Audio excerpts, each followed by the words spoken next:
Hello student, good evening. Good evening sir. Good evening sir. Very good evening. Okay, तो कल हम लोगों ने अपना ऑप्टिक्स वाला पोर्शन ख़त्म कर दिया था और अब हम आज सेमीकंडक्टर स्टार्ट करने वाले हैं। कल हमने ये सब किया था ना। चलो, तो आज से हम स्टार्ट करते हैं अपना सेमीकंडक्टर, जो लास्ट चैप्टर है आपका। कम्युनिकेशन वगैरह सिलेबस में है भी या हट गया है?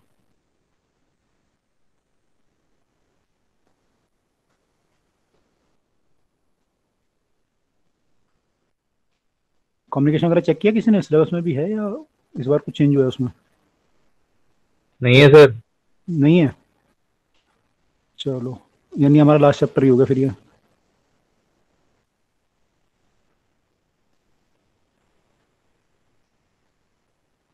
सेमीकंडक्टर्स, ठीक है।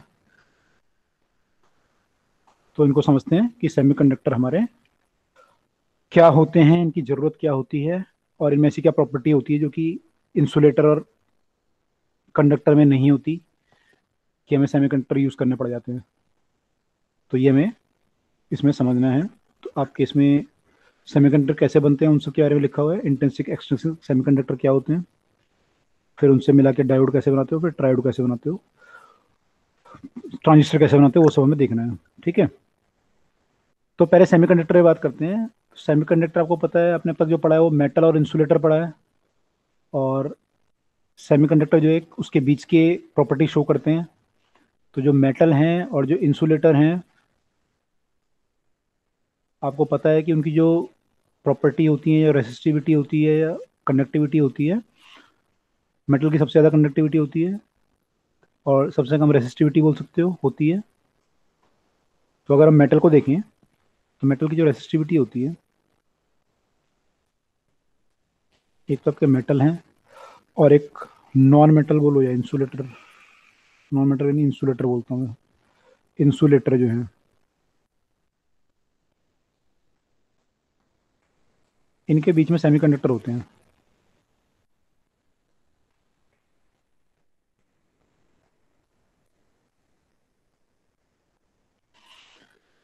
अब मेटल की जो रेसिस्टिविटी होती है, मेटल मतलब आपके जैसे सिल्वर है, गोल्ड है, तो काफ़ी कंडक्टिव होते हैं।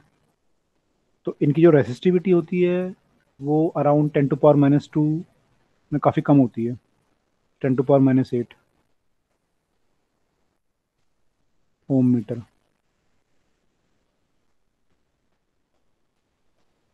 जब इंसुलेटर की बात करें तो इनकी रेसिस्टिविटी बहुत हाई होती है।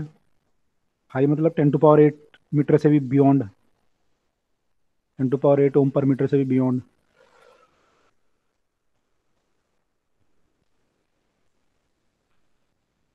तो ऑब्वियसली उस आपके सेमीकंडक्टर हैं वो इनके कहीं बीच में लाई करेंगे। तो सेमीकंडक्टर की जो रेसिस्टिविटी होती है वो समवेयर अराउंड 10⁻0 से 10⁻5 के बीच में लाई करती है।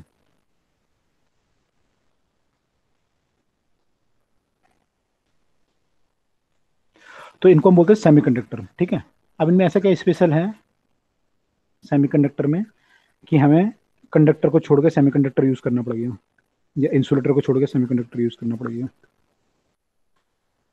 इनमें दो चीज़ें स्पेशल हैं। एक तो इसमें ये स्पेशल है कि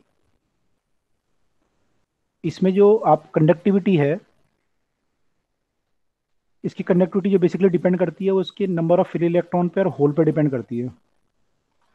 तो इसकी जो कंडक्टिविटी है वो आप कंट्रोल कर सकते हो, आप किसी तरीके से इसके नंबर ऑफ इलेक्ट्रॉन बढ़ा या घटा सकते हो अलग अलग सर्किट में। तो इसकी कंडक्टिविटी कैन बी कंट्रोल्ड। आप कर तो उसमें भी सकते हो ये मेटल वगैरह में, लेकिन बहुत कम कर सकते हो। लेकिन यहाँ पे काफ़ी, मैंने कई टाइम्स कर सकते हो, 10 टाइम 20 टाइम कंडक्टिविटी को घटाया बढ़ा सकते हो। अकॉर्डिंगली आपका करंट सर्किट में बढ़ या घट सकता है। दूसरा, इससे आप ऐसे इंस्ट्रूमेंट बना सकते हो, ऐसे सर्किट बना सकते हो जिन सर्किट की डायरेक्शनल प्रॉपर्टी हो। डायरेक्शनल प्रॉपर्टी का मतलब क्या है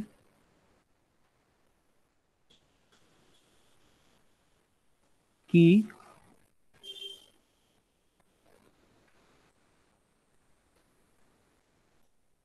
मान लो रेजिस्टेंस आपका लेफ्ट टू राइट कोई वायर में करंट जा रहा है, तो कॉपर की वायर है तो रेजिस्टेंस जो मान लो आर होगा, तो अगर राइट टू लेफ्ट जाएगा करंट तो तब भी आ रहेगा रेजिस्टेंस आपका।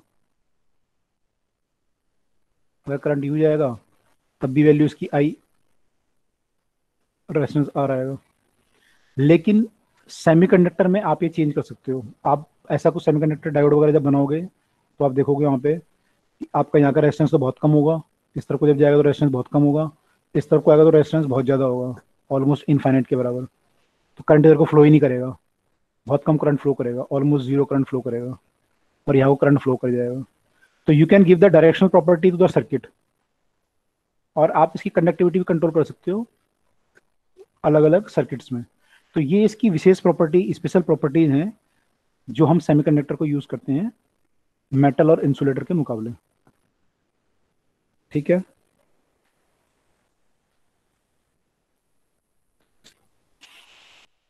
Yes sir. ओके। अब जो सेमीकंडक्टर होते हैं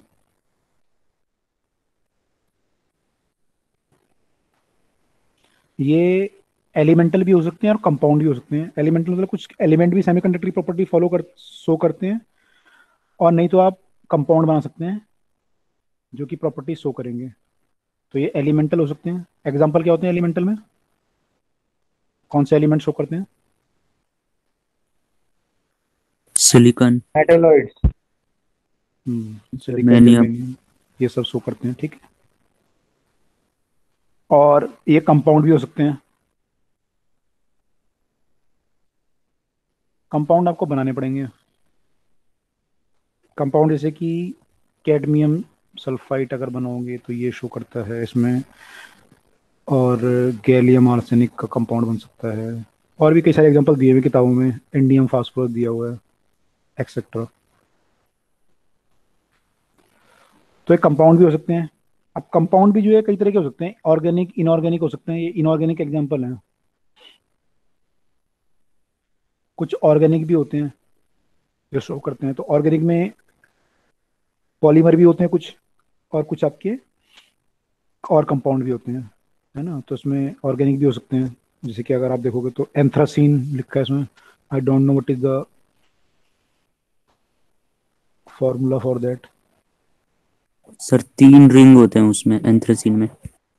3 रिंग होते हैं, और कैसे एक साइड टच होती है? सर बेंजीन जैसा होता है। तो एक साइड टच होती है, मैंने कैसे 3 रिंग तो कैसे भी हो सकते हैं ना। एक साइड टच होते हैं। ऐसे ऐसे होता है। यस सर, ऐसे ही होता है। ओके, तो एंथ्रासीन लिखा है इसमें, आप देख लीजिएगा। और कई सारे आपके नहीं, और इनऑर्गेनिक कंपाउंड कौन कौन से लिखे? कैडमियम सल्फाइड, CdS, ये गैलियम आर्सेनिक है। आई डोंट नो नाम क्या बनेगा इसका, गैलियम आर्सेनेट बनेगा मेरे ख्याल से। इंडियम फॉस्फेट बनता है, फास्फोरस जो है। तो ये सब जो है आपके इनऑर्गेनिक एग्जांपल हैं। एंथ्रासीन और कुछ पॉलीमर जो है, जैसे पॉलीप्राइपोल लिखा हुआ है, और भी एग्जांपल दिए हुए हैं। तो ये सब जो आपके एग्जांपल हैं, ये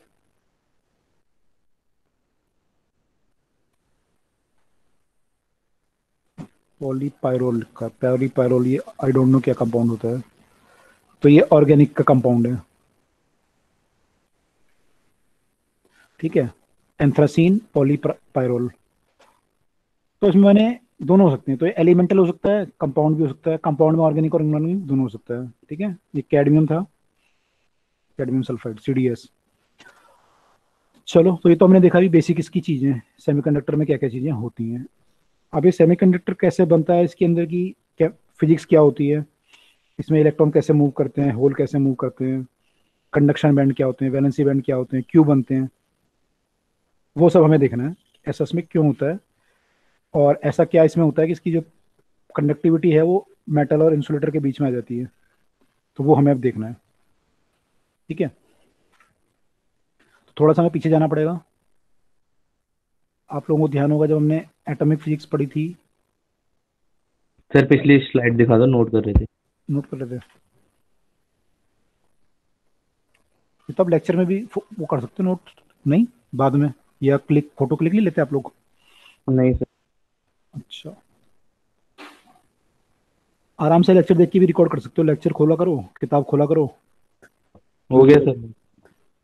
है ना, तो वहाँ भी कर सकते हो आराम से, क्योंकि वहाँ फिर आप और चीज़ें भी सोच सकते हो जो अभी आपको दिमाग में एकदम से नहीं आएंगी। एनीवे, तो मैं कह रहा थोड़ा पीछे हम जाएंगे तो आपने ध्यान होगा, आपने हाइड्रोजन एटम जब पढ़ा होगा तो वहाँ पे अपना एनर्जी लेवल देखेंगे उसके, 13.6 वाला है ना, -3.4, फिर क्या होता है माइनस आई थिंक 1.85 होता है। तो अपने इसके एनर्जी लेवल देखे होंगे इसके, अलग अलग जो एनर्जी लेवल होते हैं। तो ये एनर्जी लेवल कब होते हैं, जबकि एक एटम आपका अलग है, इंडिविजुअल एटम है, आइसोलेटेड एटम है, तो आपके एनर्जी लेवल बनते हैं। लेकिन जब आपका कोई भी क्रिस्टल है, चाहे वो सर मेटेलिक है, सायान को इन ले लो। आई डोंट नो, मेरे पे पावर है नहीं है, लेट मी चेक।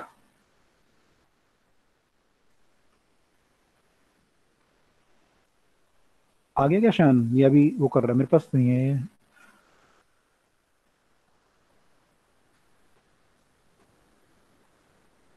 एक्चुअली इसमें कोई कोऑर्डिनेटर होगा। हर्ष है, कौन है, मधु देख रहे हैं इसको?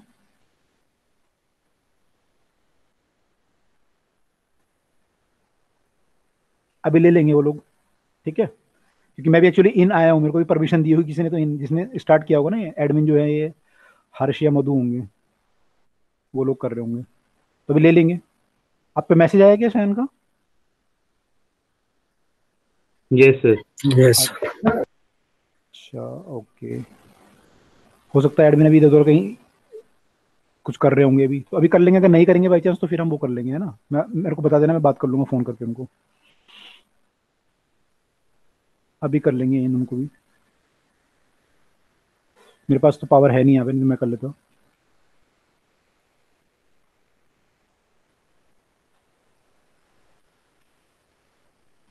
ओके। तो मैं एक हम ये बात कर रहे थे कि ये जो एनर्जी लेवल होता है ये कब होता है, आइसोलेटेड एटम में।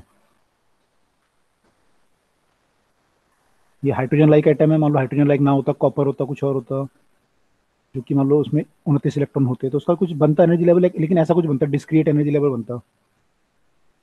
लेकिन जब मान लो कोई क्रिस्टल बन गया या कुछ सॉलिड बन गया आपका, चाहे वो इंसुलेटर है, चाहे वो मेटल है, चाहे वो नॉन मेटल है, चाहे वो सेमीकंडक्टर है,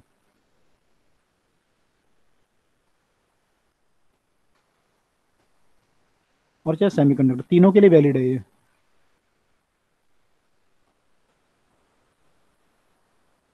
तो क्या होता है इसमें, ये आइसोलेटेड एटम था, आइसोलेटेड एटम मतलब ये था कि भाई एक न्यूक्लियस था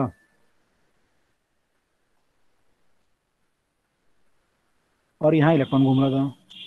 इस इलेक्ट्रॉन पे जो फोर्स था केवल इस न्यूक्लियस का था, या फिर इसके जो और इलेक्ट्रॉन होंगे उनका फोर्स होगा ज़्यादा से ज़्यादा, अगर यहाँ इलेक्ट्रॉन घूम रहे होंगे,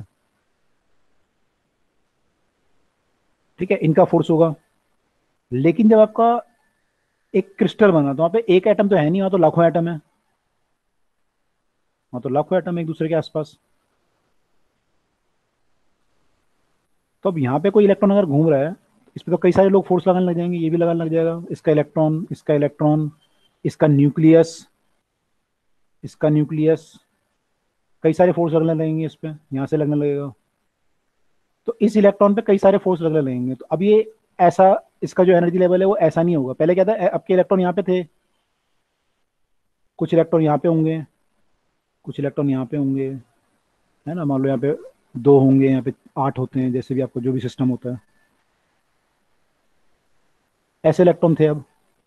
लेकिन अब क्या हो गया, अब जो है इन इलेक्ट्रॉन पे फोर्स लग रहा है, सब इलेक्ट्रॉन पे अलग अलग फोर्स लगेगा। मान लो ये जो इलेक्ट्रॉन है इस पे कुछ और फोर्स लग रहा है, इसके बगल में कोई और इलेक्ट्रॉन था, कोई और एटम था, इसके आसपास जो एटम होंगे उनकी कॉन्फ़िगरेशन डिफरेंट होगी, डिस्टेंस डिफरेंट होगा, इस पे जो फोर्स लगेगा हो सकता है कुछ और लगे, इस इलेक्ट्रॉन में कोई और फोर्स लग रहा है, इस पे कुछ और लग रहा है। दोनों की एनर्जी जो पहले सेम थी, मान लो दोनों इलेक्ट्रॉन इस सेल के थे, तो इनकी एनर्जी पहले दोनों की -3.4 थी, लेकिन अब क्या होगा, इनकी एनर्जी घट बढ़ जाएगी। हो सकता है किसी की -3.5 हो जाए, किसी की -3.6 हो जाए, क्योंकि दोनों पे फोर्स डिफरेंट लग रहा है, तो इसलिए इनकी एनर्जी का जो चेंज होगा वो डिफरेंट होगा। शयान को ले लिया क्लास में, नहीं लिया? नहीं लिया सर। ले लिया, चलो ठीक है। तो मैं नहीं कह लिया, रहा, नहीं लिया, नहीं लिया। नहीं लिया। अच्छा, मैं एक मिनट फोन करता हूँ फिर तो। एक्चुअली वो लोग ये सोच रहे हैं हमने क्लास टाइम पे स्टार्ट कर दी तो सब लोग आ गए होंगे।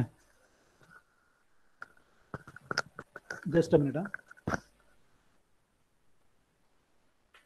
सर आ गया सर, सयान सयान आ गया। अब आया हेलो। सर, न्यू न्यू करके आया है, जस्ट अभी एंटर हुआ है। कुछ बोल रहे हो क्या आप? हाँ सर, हो गया। हो गया सयान भाई? आ गया सर। हाँ वो स्टूडेंट आ गया सर, जिसके बारे में बात कर रहे थे। अच्छा, ऐड हो गया, चलो ठीक है फिर। ओके चलो कंटिन्यू करते फिर। तो मैं ये कह रहा था कि अब यहाँ पे क्या है, यहाँ पे कई सारे एटम हैं और सबकी पोजीशन अलग अलग है। उसके आसपास जो सराउंडिंग है वो डिफरेंट है सबकी। तो सब पे जो फोर्स लगेगा वो डिफरेंट डिफरेंट फोर्स लगेगा। डिफरेंट जब फोर्स लगेगा तो कि एनर्जी का जो चेंज होगा वो भी डिफरेंट डिफरेंट आएगा। तो जो इलेक्ट्रॉन आपका एक पर्टिकुलर एनर्जी लेवल पे था, मान लो -3.4 पे था, ये एक एटम पे था। एक एटम पे हो सकता है 2 इलेक्ट्रॉन हो, 4 इलेक्ट्रॉन हो, 6 इलेक्ट्रॉन हो, जो भी होंगे। लेकिन आपके ऐसे कई सारे एटम थे यहाँ पे। यहाँ पे तो आपका पूरा एक क्रिस्टल बना हुआ है, तो लाखों इलेक्ट्रॉन आपके 3.4 लेवल पे रहे होंगे, करोड़ों इलेक्ट्रॉन। इनका सबका लेवल 3.4 रहा होगा। लेकिन जब इन पे फोर्स लगा तो हर इलेक्ट्रॉन पे फोर्स अलग अलग लगेगा, क्योंकि उसकी सराउंडिंग पर डिपेंड करेगा वो कहाँ पे है, उस पर कितने न्यूक्लियस को इन्फ्लुएंस कर रहे हैं। तो उसके न्यूक्लियस पे जब फोर्स लगेगा तो उनका एनर्जी क्या होगा, डिस्टर्ब हो जाएगा। तो उसका एनर्जी किसी का कम हो जाएगा 3.4 से, किसी का थोड़ा सा ज्यादा हो जाएगा। तो कोई तो एनर्जी लेवल में यहाँ पे आ जाएगा, कोई हो सकता है थोड़ा सा ज्यादा चला जाए, और कोई थोड़ा कम आ जाए, कोई थोड़ा और कम आ जाए, कोई थोड़ा और कम आ गया, कोई और ज्यादा आ गया। तो सबका एनर्जी लेवल क्या होगा, डिस्टर्ब हो जाएगा, डिफरेंट हो जाएगा। तो जो पहले एक एनर्जी लेवल था आपका, ये वाला,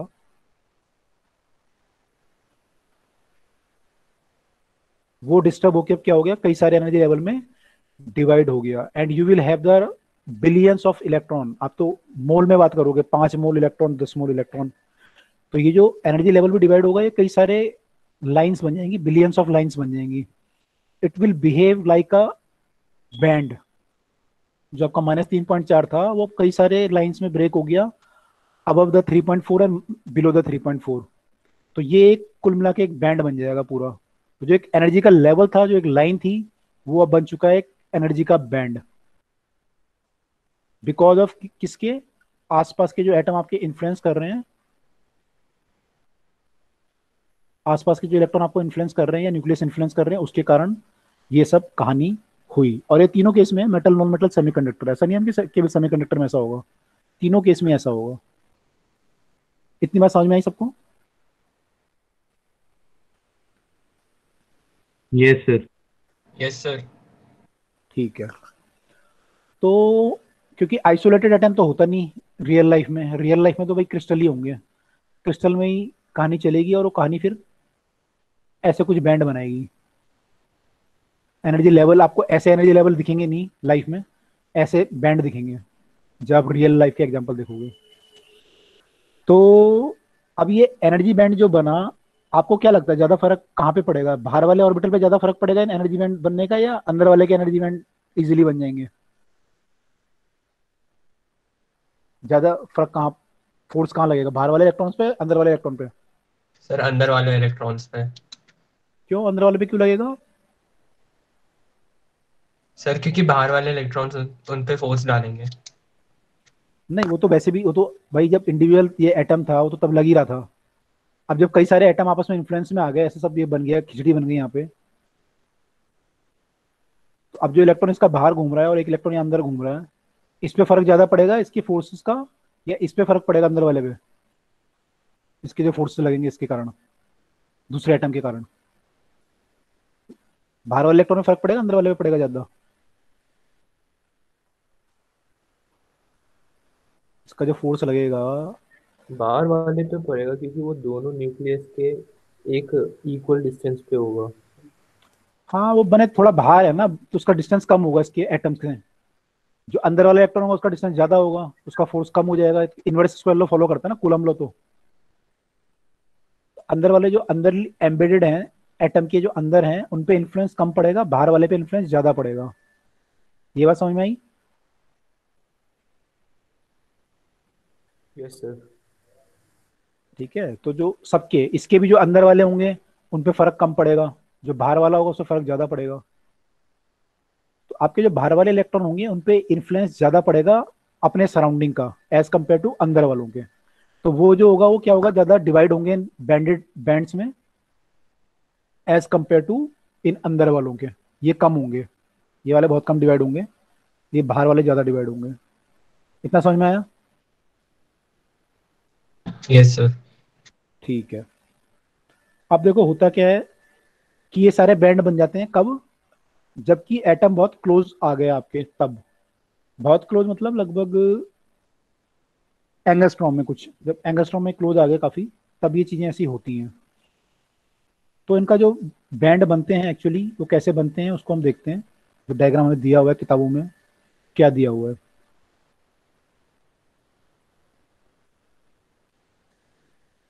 जो मैं डायग्राम दिया हुआ है वो एनर्जी वर्सेस डिस्टेंस का दिया हुआ है।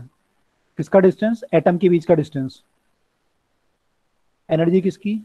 इलेक्ट्रॉन के, जो भी उसकी कॉन्फ़िगरेट एनर्जी, जो इलेक्ट्रॉन की एनर्जी है उसकी, और जो इनके बीच का इंटर एटॉमिक स्पेसिंग है, आर है,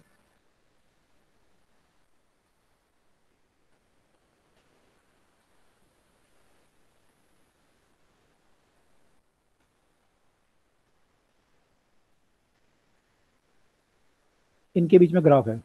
ठीक है, तो यहाँ पे डिस्टेंस ज़्यादा है, और जैसे जैसे आप इधर को आते जाओगे ग्राफ में डिस्टेंस आपका कम होता जाएगा। यहाँ पे आके जीरो, तो जीरो तो होगा नहीं, ये तो बहुत ज़्यादा रिपेल करेंगे आपस में।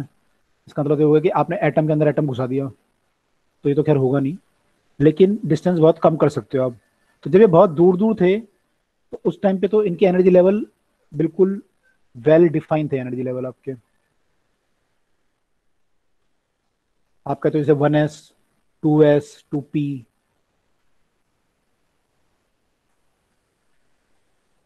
1s मान लो ये है, ये 2s है, फिर 2p होगा कहीं पे, फिर 3s 3p होंगे। मैं अगर मान लो सिलिकॉन की बात कर रहा हूँ तो सिलिकॉन जो होता है वो 14 होता है, उसको 1s2 2s2 2p6 कितना हो गया 10, 3s2 3p2, ये कॉन्फ़िगरेशन बनेगी इसकी। तो मान लो ये 1s है, ये 2s है, ये 3s है, 1s 2s, सॉरी 2p आएगा ना पहले, तो फिर आएगा 3s और 3p।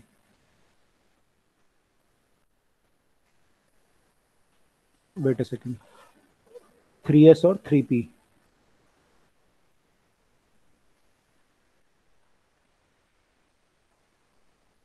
ठीक है, तो अब इनका जब डिस्टेंस बहुत दूर दूर था तो ये ग्राफ हमारा सही था। ये ग्राफ ऐसे ही बनेगा, दूर दूर अलग अलग बनेगा। 1s अलग होगा, 2s अलग होंगे, उसके इलेक्ट्रॉन की एनर्जी अलग होगी, इसके इलेक्ट्रॉन की एनर्जी अलग होगी।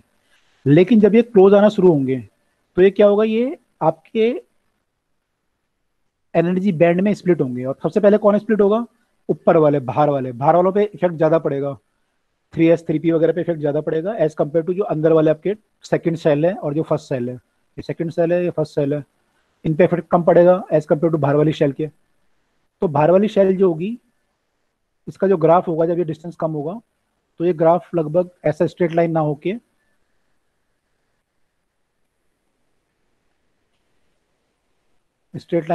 जैसे जैसे डिस्टेंस कम होगा एनर्जी आपकी बैंड में डिवाइड हो जाएगी। बैंड में डिवाइड मतलब पहले तो ये लेवल ही रहेगा कुछ टाइम तक, तो अलग अलग कुछ डिस्टेंस तक तो सही रहेगा ये चीज।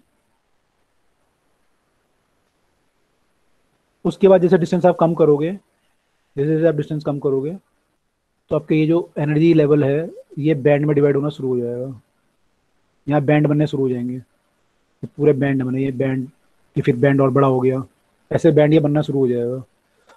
और होते होते ऐसे ही ऊपर वाले का भी बैंड बनना शुरू हो जाएगा, यहाँ से कहीं से एक डिस्टेंस के बाद, तो ये भी एक बैंड बना देगा अपना। होते होते क्या होगा, कहीं जाके ये आपस में दोनों मर्ज हो जाएंगे। स्ट्रेट लाइन तो नहीं होता पर ये ऐसा कुछ होता है, तो ये आपस में कहीं मर्ज हो जाएंगे जाके ऐसे।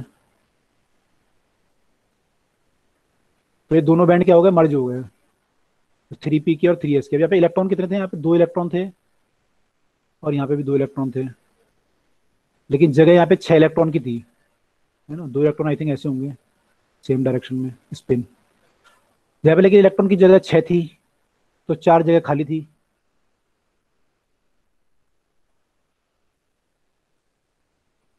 यहाँ पे पूरी भरी हुई थी, उल्टा स्पिन होगा ना। यहाँ ऐसे ये हिसाब किताब था पहले। तो आप पे 6 में से 2 जगह भरी हुई थी और यहाँ पे 2 में से 2 जगह भरी हुई थी, तो कुल मिला के 8 में से 4 जगह आपके इलेक्ट्रॉन थे। अब क्या हुआ, ये यहाँ पे आते आते इनके जो है बैंड बन गए, और बैंड बैंड बनते बनते ये मर्ज हो गए। तो पहले आप जो ये बोल रहे थे कि 3s का इलेक्ट्रॉन है, ये 3p का इलेक्ट्रॉन है, तो अब जाके यहाँ पे क्या हुआ, ये मर्ज हो गए। तो अब आप ये नहीं बोल सकते यहाँ पे कि ये किसका इलेक्ट्रॉन है, 3s का है या 3p का है या किसका इलेक्ट्रॉन है। दोनों आपस में मर्ज हो गए सारे इलेक्ट्रॉन, मैंने एनर्जी लेवल उनके इतने क्लोज आ गए बिल्कुल कि 3s और 3p का एनर्जी लेवल ही मिक्स हो गया आपस में, तो इलेक्ट्रॉन भी मिक्स हो गए। तो जो इलेक्ट्रॉन है अब वो एक 3s 3p के ना होके बल्कि एक बैंड के इलेक्ट्रॉन बन गया। अब होता क्या है इसके आगे, जब आप और आगे और क्लोज लाओगे इसको, तो फिर ये बैंड आपस में दोनों में स्प्लिट हो जाएंगे, 2 पार्ट में स्प्लिट हो जाएंगे। ये एक पार्ट आपका ऐसे बन जाएगा ऊपर की तरफ को, और एक पार्ट बन जाएगा नीचे की तरफ को ऐसे।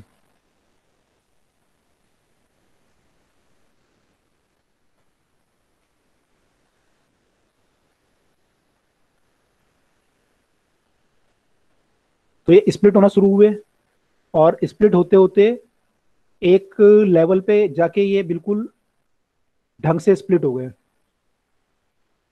2 बैंड में। कौन से बैंड में, एक बैंड आपका ये है और एक बैंड ये है। इसके बीच में जो एनर्जी का गैप है इसे हम बोलते हैं ईजी, एनर्जी गैप। अब इसे देखेंगे क्या होता है। और ये 2 आपके बैंड बने।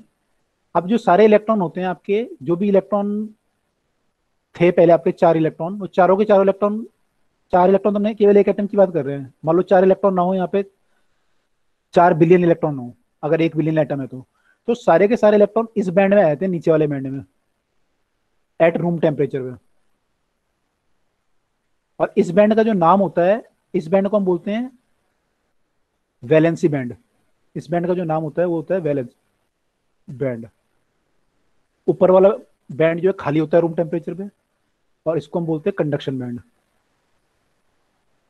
कंडक्शन बैंड में एक्चुअली इलेक्ट्रॉन फ्रीली मूव कर सकता है आराम से, इसलिए यहाँ पे हम कंडक्शन इजीली कर सकते हैं, इसलिए इसको कंडक्शन बैंड बोलते हैं। तो CB is my conduction band,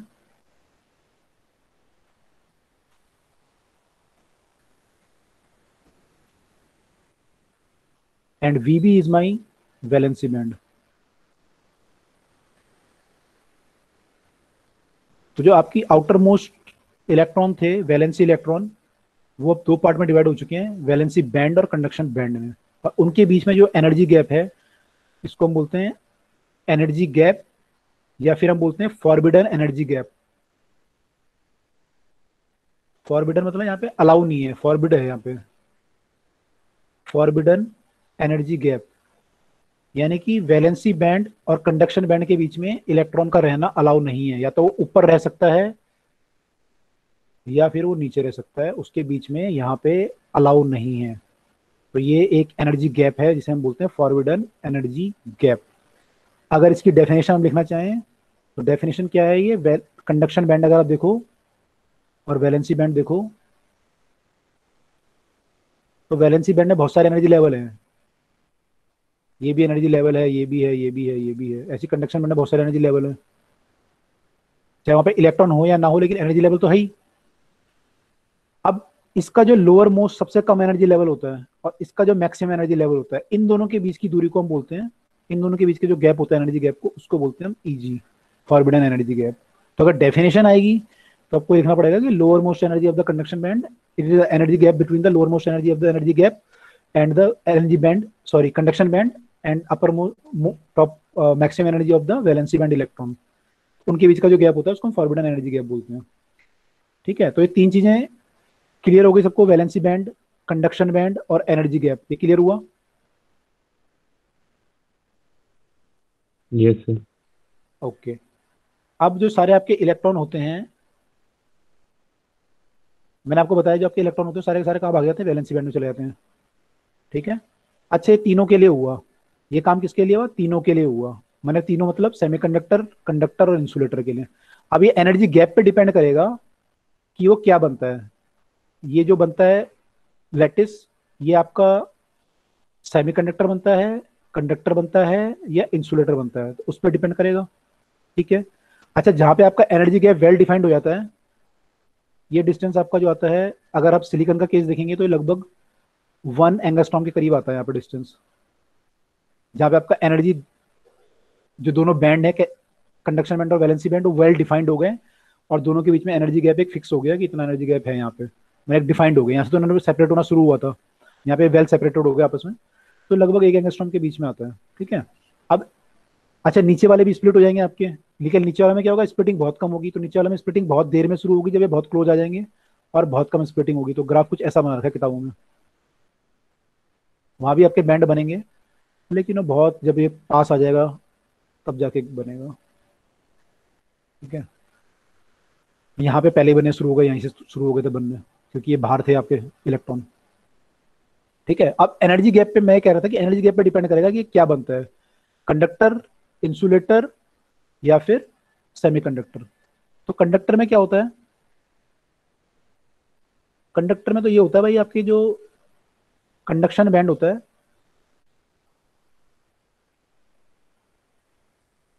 और जो वैलेंसी बैंड होता है वो आपस में ओवरलैप कर जाते हैं। मान लो वैलेंसी बैंड है, ये कंडक्शन बैंड है, और ये वैलेंसी बैंड है।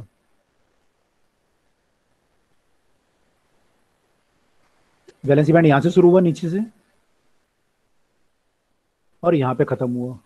तो ये जो पोर्शन है बीच में आपस में, ये दोनों क्या कर रहे हैं, ओवरलैप कर जा रहे हैं यहाँ पे।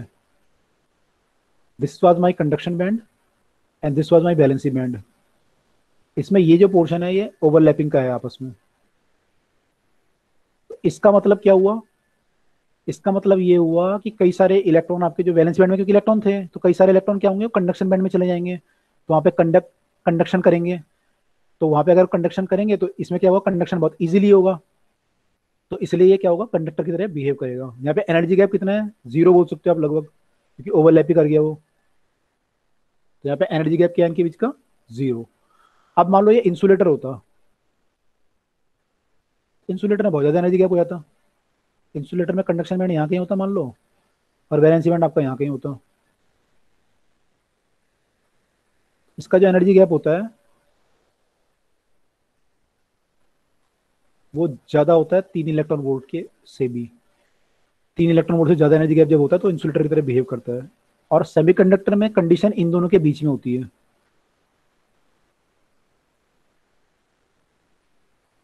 सेमीकंडक्टर में ये होता है कि इनका जो एनर्जी गैप होता है वो 3 इलेक्ट्रॉन वोल्ट से कम होता है।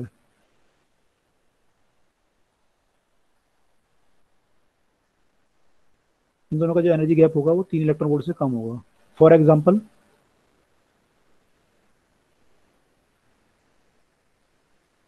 एग्जाम्पल, अगर आप सिलिकॉन में देखेंगे ये चीज, तो सिलिकॉन में जो गैप होगा ये 1.1 इलेक्ट्रॉन वोल्ट होता है, और जर्मेनियम में ये 0.72 इलेक्ट्रॉन वोल्ट होता है। ये वैल्यू याद भी रखना आप लोग, जरूरत पड़ेगी। सिलिकॉन में ये 1.1 इलेक्ट्रॉन वोल्ट होता है, जर्मेनियम में 0.7 इलेक्ट्रॉन वोल्ट होता है। इंसुलेटर में 3 से ज्यादा होता है, और इसमें तो ओवरलैप ही कर जाते हैं आपस में आपके कंडक्शन बैंड और वैलेंसी बैंड। तो यहाँ तो हमारे मजे आ गए बहुत ज्यादा, तो यहाँ पे एक आपका ओवरलैप हो जाता है। तो तीनों में इसलिए डिफरेंस आता है क्योंकि इनके जो बैंड बनते हैं, बैंड तो तीनों में बनते हैं, जो मैंने ऊपर वाली ये पढ़ा पूरा कहानी, ये बैंड तो तीनों में बनेंगे, लेकिन बस ये होगा कि एनर्जी गैप जितना बनेगा उसके हिसाब से ये बिहेव करेगा एज अ कंडक्टर, सेमीकंडक्टर और इंसुलेटर की तरह। Is it okay? Yes sir. ठीक है, इतना सबको समझ में आया ना? जी सर। ओके, अब देखो। ओके, अच्छा एक चीज बताओ मुझे, यहाँ पे अभी कोई पिछली क्लास में पूछ भी रहा था, कह रहा था अगर मैं टेम्परेचर बढ़ाऊंगा तो इंसुलेटर की कंडक्टिविटी क्या होगी, बढ़ेगी या घटेगी? क्योंकि इलेक्ट्रॉन तो यहाँ पे हैं, यहाँ खाली है ऊपर। पिछली क्लास में तो सर ऐसा कुछ पूछा ही नहीं। नहीं, आपकी क्लास में नहीं, मैंने पिछली भी एक और क्लास चल रही थी मेडिकल की। अच्छा अच्छा। इंसुलेटर के केस में डिफरेंस नहीं आएगा, क्योंकि एनर्जी गैप काफी ज्यादा होगा, तो काफी ज्यादा एनर्जी की जरूरत होगी, तो काफी ज्यादा हीटिंग की जरूरत होगी। हाँ, तो मान लो हीट किया आपने तो क्या होगा? ज्यादा डिफरेंस नहीं आएगा, एनर्जी गैप बहुत ज्यादा है, और हम हीट करते हैं तो वो उतनी मतलब एनर्जी गैप। इफिशियंसी नहीं आएगी। कुछ इलेक्ट्रॉन हाँ, तो जंप कर सकते हैं, कुछ तो जंप कर सकते हैं। सर एक आध जंप करने से हो भी क्या जाएगा? नहीं, एक आध नहीं करेगा। जब आप एनर्जी किसी को देते भी हो, मान लो इलेक्ट्रॉन को, तो आपने पढ़ा होगा कि इलेक्ट्रॉन की जो एनर्जी होती है यूनिफॉर्मली थोड़ी डिस्ट्रीब्यूट होती है, वो तो कर्व बनता है आपका। है ना। वो तो कर बनता है, एक तो कर में कई इलेक्ट्रॉन को ज्यादा एनर्जी मिल जाती है, कईयों को कम मिलती है, तो ज्यादा वाले जंप कर जाएंगे जिनको ज्यादा मिल जाएगी। तो अगर मान लो जंप कर गया तो क्या होगा, टेम्परेचर बढ़ाने के साथ कंडक्टिविटी बढ़ेगी या घटेगी, या क्या सर होगा? इलेक्ट्रॉन जंप कर जाएंगे तो सर कंडक्टिविटी घटेगी नहीं। क्यों? आपके इलेक्ट्रॉन जो होते हैं यहाँ पे मेन कंडक्शन कौन करता है? जो इलेक्ट्रॉन यहाँ पे होते हैं कंडक्शन बैंड में, क्योंकि ये फ्रीली मूव कर सकते हैं। जो वैलेंसी बैंड के इलेक्ट्रॉन होते हैं वो एटम के न्यूक्लियाई से बहुत अटैच्ड हैं आपस में, तो ये आराम से मूव नहीं कर सकते यहाँ के इलेक्ट्रॉन। तो इनकी जो कंडक्टिविटी होती है वेरी लो होती है। तो मेन कंडक्टिविटी जो आती है वो कंडक्शन बैंड के इलेक्ट्रॉन के कारण आती है। तो जब इलेक्ट्रॉन यहाँ से यहाँ जंप करेगा तो कंडक्शन बैंड के इलेक्ट्रॉन बढ़ जाएंगे, तो कंडक्टिविटी क्या होगी? बढ़ जाएगी। बढ़ जाएगी। सेमीकंडक्टर में क्या होगा? वो और ज्यादा बढ़ेगी क्योंकि एनर्जी गैप कम है। तो वो और ज्यादा बढ़ जाएगी। सेमीकंडक्टर हमारा जब हीट करोगे तो वो और ज्यादा कंडक्टर हो जाएंगे। कंडक्टर में क्या होगा? कंडक्टर के केस में घट घट जाता है क्योंकि जो उसका पॉजिटिव लैटिस होता है उसमें उसको भी एनर्जी मिल जाती है और वाइब्रेशन वहाँ वाइब्रेशन वाइब्रेशन मिल जाती होने है। लगता है ना, उसके जो कर्नल आप बोलते हो शायद जो होते हैं उसके अंदर के, वो हाँ वाइब्रेट करने लगते हैं। तो मेटालिक इलेक्ट्रॉन, बॉन्डिंग के कर्नल्स। सॉरी, तो वो कर्नल बोलते हैं ना आप लोग। हाँ, कर्नल हाँ कोर एक ही चीज है। हाँ हाँ, तो वो जो वाइब्रेट करने लगते हैं तो उसके कारण क्या होगा, फिर इलेक्ट्रॉन का मूवमेंट डिफिकल्ट हो जाएगा। तो यहाँ पे इलेक्ट्रॉन की अवेलेबिलिटी प्रॉब्लम नहीं है, इलेक्ट्रॉन तो बहुत सारे अवेलेबल है यहाँ पे, इलेक्ट्रॉन की मूवमेंट प्रॉब्लम है। तो जब आपका टेम्परेचर बढ़ेगा तो यहाँ पे इलेक्ट्रॉन का मूवमेंट जो है डिस्टर्ब हो जाएगा। तो यहाँ पे इलेक्ट्रॉन का मूवमेंट डिस्टर्ब हो जाएगा, इसलिए कंडक्टिविटी घट जाएगी टेम्परेचर के साथ। यहाँ पे हमें इलेक्ट्रॉन की इतनी स्कैरसिटी है कि पहले इलेक्ट्रॉन चाहिए हमें। तो इलेक्ट्रॉन जब टेम्परेचर बढ़ा होगा तो इलेक्ट्रॉन आपके अवेलेबल होते जाएंगे, तो आपके यहाँ कंडक्टिविटी बढ़ जाएगी और यहाँ भी बढ़ जाएगी। तो इन दोनों केस में बढ़ती है कंडक्टिविटी और इन दोनों इसमें घट जाती है टेम्परेचर के साथ। क्लियर? Yes sir. ओके।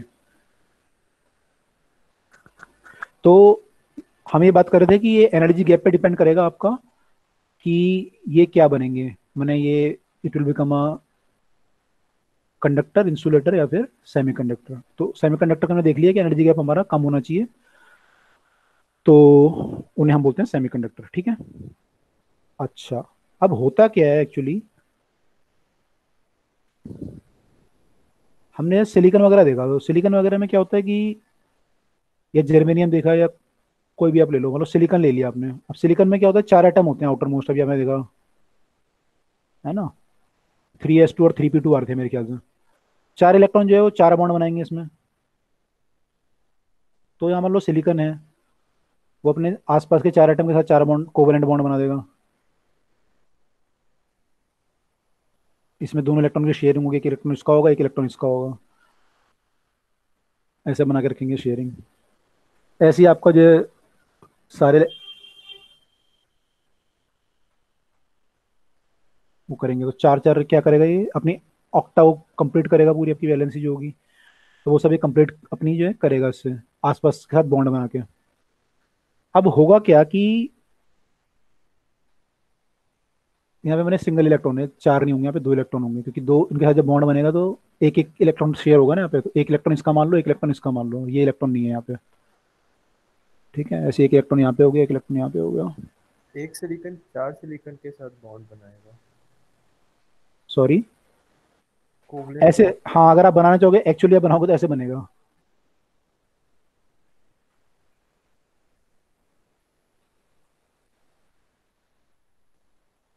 है ना। यहाँ पे एक सिलिकॉन होगा, तभी इसका ऑक्टेट कंप्लीट होगा।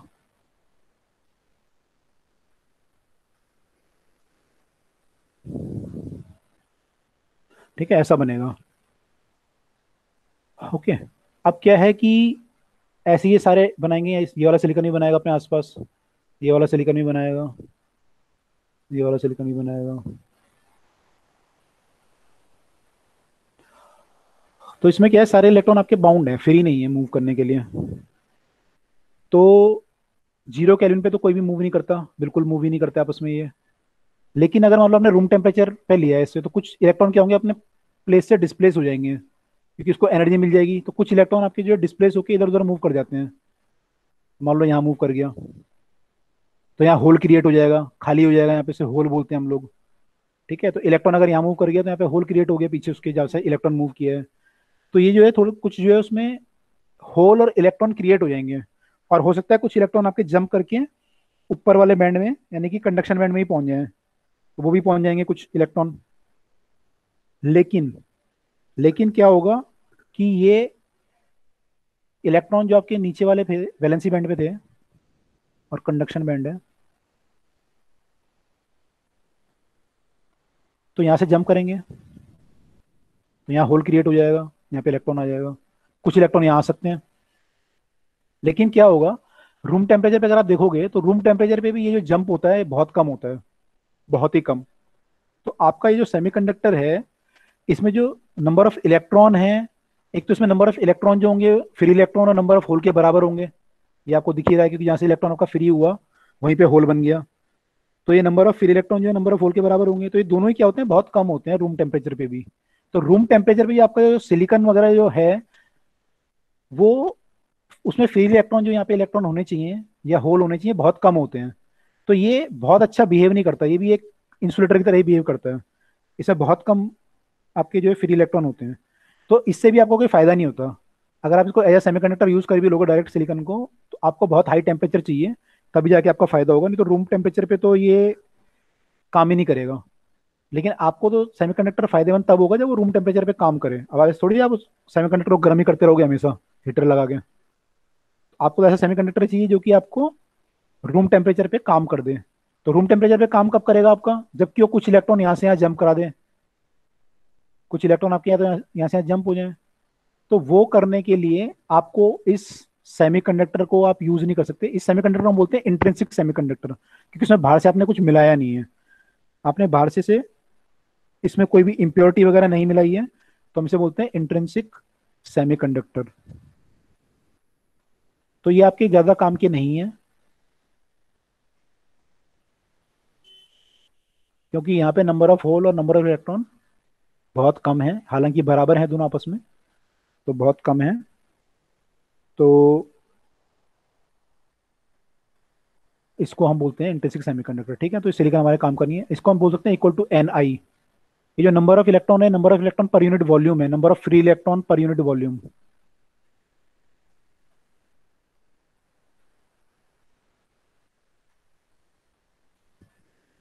ऐसे ही ये number of hole per unit volume हो जाएगा। और इसको हम बोलेंगे जो Ni आपका है, उसे हम बोलेंगे नंबर ऑफ इंट्रिंसिक कैरियर, क्योंकि यहाँ पे जो कैरियर है सारे वो होल और इलेक्ट्रॉन है, वो होल या इलेक्ट्रॉन है, तो उनको हम बोलेंगे नंबर ऑफ इंट्रिंसिक कैरियर।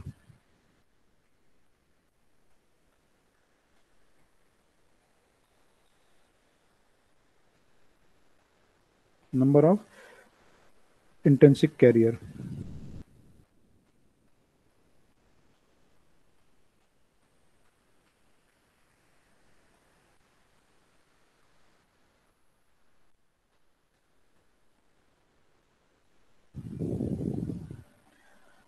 ठीक है, तो ये होगा, तो ये आपस में बराबर होंगे। अब इससे आपको कोई फायदा तो हुआ नहीं, क्योंकि आपके वही बहुत कम है आपके। तो आपको क्या करना पड़ेगा, नंबर ऑफ इलेक्ट्रॉन बढ़ाने पड़ेंगे, नंबर ऑफ इलेक्ट्रॉन या नंबर ऑफ होल बढ़ाने पड़ेंगे। तो नंबर ऑफ इलेक्ट्रॉन या नंबर ऑफ होल बढ़ाने के लिए हम क्या करते हैं, बाहर से इम्प्योरिटी ऐड करते हैं, और इम्प्योरिटी ऐड करके हम इसमें सिलिकॉन को रिप्लेस करते हैं। सिलिकॉन की वैलेंसी 4 थी, तो हम रिप्लेस करते हैं इसको किसी पेंटावेलेंट या फिर ट्राईवेलेंट एलिमेंट से। तो हम पेंटावेलेंट और ट्राईवेलेंट एलिमेंट से इसको रिप्लेस करते हैं ताकि हमारे नंबर ऑफ इलेक्ट्रॉन या नंबर ऑफ होल बढ़ जाए, और हमारा जो सेमीकंडक्टर है वो रूम टेम्परेचर पे भी कंडक्टिविटी अच्छी खासी शो करने लगे। तो हम उसको वो करते हैं, तो इसको हम बोलते हैं, इस प्रोसेस को हम बोलते हैं डोपिंग।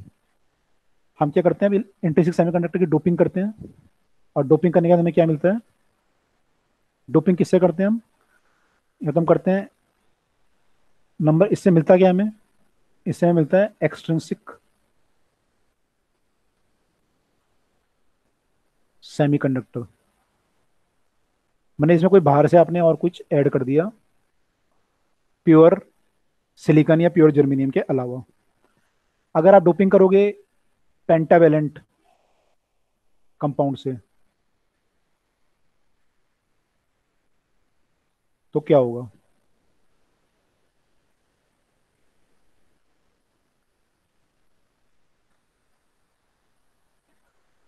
तो पेंटावेलेंट कंपाउंड से अगर आप डोपिंग करोगे तो उसमें क्या फर्क पड़ेगा?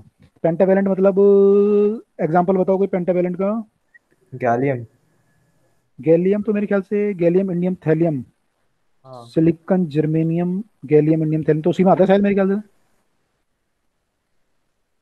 आर्सेनिक ले लूं? आर्सेनिक फास्फोरस आर्सेनिक वाला होता है मेरे ख्याल से 15वां ग्रुप तो। हाँ, वो तो पेंटावेलेंट एलिमेंट है ना, कंपाउंड नहीं एलिमेंट है। होता है। 15 वाला ये तो होता है फास्फोरस आर्सेनिक। हाँ, वो उसमें क्या गैलियम गैलियम, गैलियम उसी में आता ट्राइवेलेंट। हाँ, मैं कंफ्यूज हो गया था, गैलियम ट्राइवेलेंट हुआ फिर। है, गैलियम ट्राई में आता है मेरे ख्याल से। ये हम्म। क्या होता है कंप्लीट वैसे, फास्फोरस आर्सेनिक के नीचे क्या होते हैं? हम्म, ध्यान है किसी को पेंटा में? और एक एंटी। एंटीमनी और एक बिस्मुथ होता है। हम्म, अच्छा, एंटीमन और bismuth, S B B I ऐसे कुछ होता है? हाँ ये। यस सर, एसपी और बीआई। ओके, ठीक है, तो सारे पेंटावेलेंट है हमारे। तो हम क्या कर रहे हैं, हम जो है सिलिकॉन को वो कर रहे हैं। ठीक है, तो सिलिकॉन को उठा रहे हैं हम लोग। तो उसके हम फास्फोरस तो नहीं डालते क्योंकि फास्फोरस की तो और कई सारी प्रॉब्लम है अपनी आपस में। तो हम आर्सेनिक यूज करते हैं क्योंकि हमें इसके आसपास की कंपेरेबल साइज चाहिए वैसे तो सिलिकॉन का। तो फास्फोरस भी उठा सकते हैं, लेकिन फास्फोरस का कई और वो है कि रूम टेम्परेचर पे किस फॉर्म में होता है क्या होता है। तो हम आर्सेनिक उठाते हैं यहाँ पे पेंटावेलेंट। तुमने पेंटावेलेंट उठाया आर्सेनिक, तुमने क्या किया, जो सिलिकॉन का एटम था उसको हमने डोपिंग करी। अब डोपिंग के तरीके क्या होते हैं, पहले तो हमें डोपिंग में क्या करना है, सिलिकॉन को रिप्लेस करना है आर्सेनिक से। तो यहाँ पे जो सिलिकॉन था ये बॉन्ड बना रहा था अपने आसपास के सिलिकॉन से, और ये ऐसे कुछ बन रहा था पहले।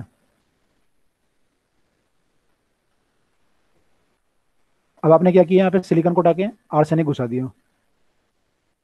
आर्सेनिक में 5 इलेक्ट्रॉन है, तो 5 में से 4 तो जो है उसकी जगह पे सिलिकॉन जहाँ बॉन्ड बना रहा था वहीं बॉन्ड बनाना शुरू कर देंगे।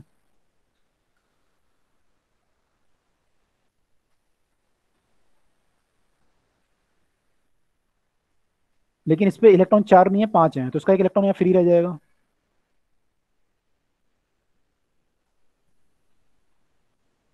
ऐसी आगे भी हो सकता है, आप कहीं पे चेन में और जाके कहीं पे जाके आप आर्सेनिक ऐड कर दें तो वहां भी आपका फ्री इलेक्ट्रॉन आ सकता है आपके पास। तो आपने क्या किया कि सिलिकॉन के कुछ एटम को रिप्लेस कर दिया पेंटावेलेंट एलिमेंट से, तो आपको क्या हुआ, फ्री इलेक्ट्रॉन ज्यादा मिलने लगे अब। तो आपने इसको क्या कर दिया, आपने कर दी इसकी डोपिंग। अब डोपिंग के तरीके क्या होते हैं, इसके मेथड क्या होता है डोपिंग के? डोपिंग को हम कैसे कर सकते हैं, डोपिंग या तो हम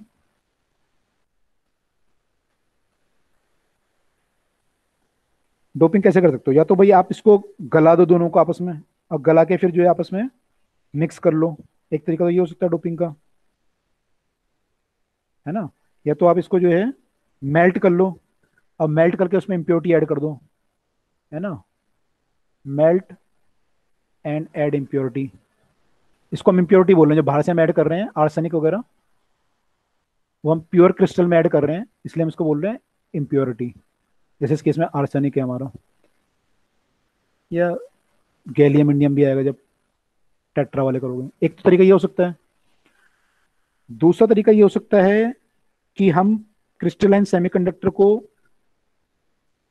जो सेमीकंडक्टर है हमारा सिलिकॉन का, इसका जो पीस है इसको हीट करें। तो हीट करेंगे उसके वेपर बनेंगे कुछ, जब बहुत ज़्यादा हीट करोगे उसके वेपर बनेंगे यहाँ पे।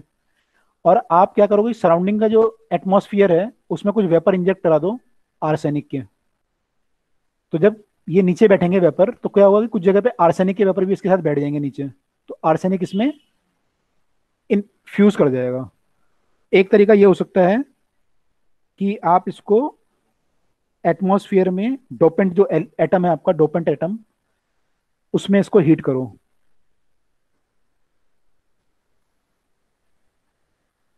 इसको प्योर क्रिस्टल को, जो heat the pure crystal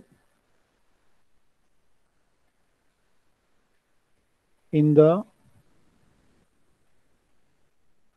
atmosphere of dopant atom और मॉलिक्यूल जो भी आपका है। ये समझ में आया सेकंड मेथड?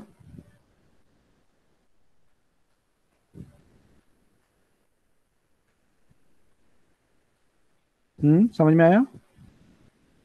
Yes sir. ठीक है। तीसरा तरीका एक और होता है कि आप इसकी बॉम्बार्डमेंट करने लग जाओ, जो डोपेंट मॉलिक्यूलर एटम है उसको बॉम्बार्ड कर दो। तो बम्बार करके भी कुछ इसमें घुस जाएगा, तो बम्बार्डिंग भी कर सकते हो।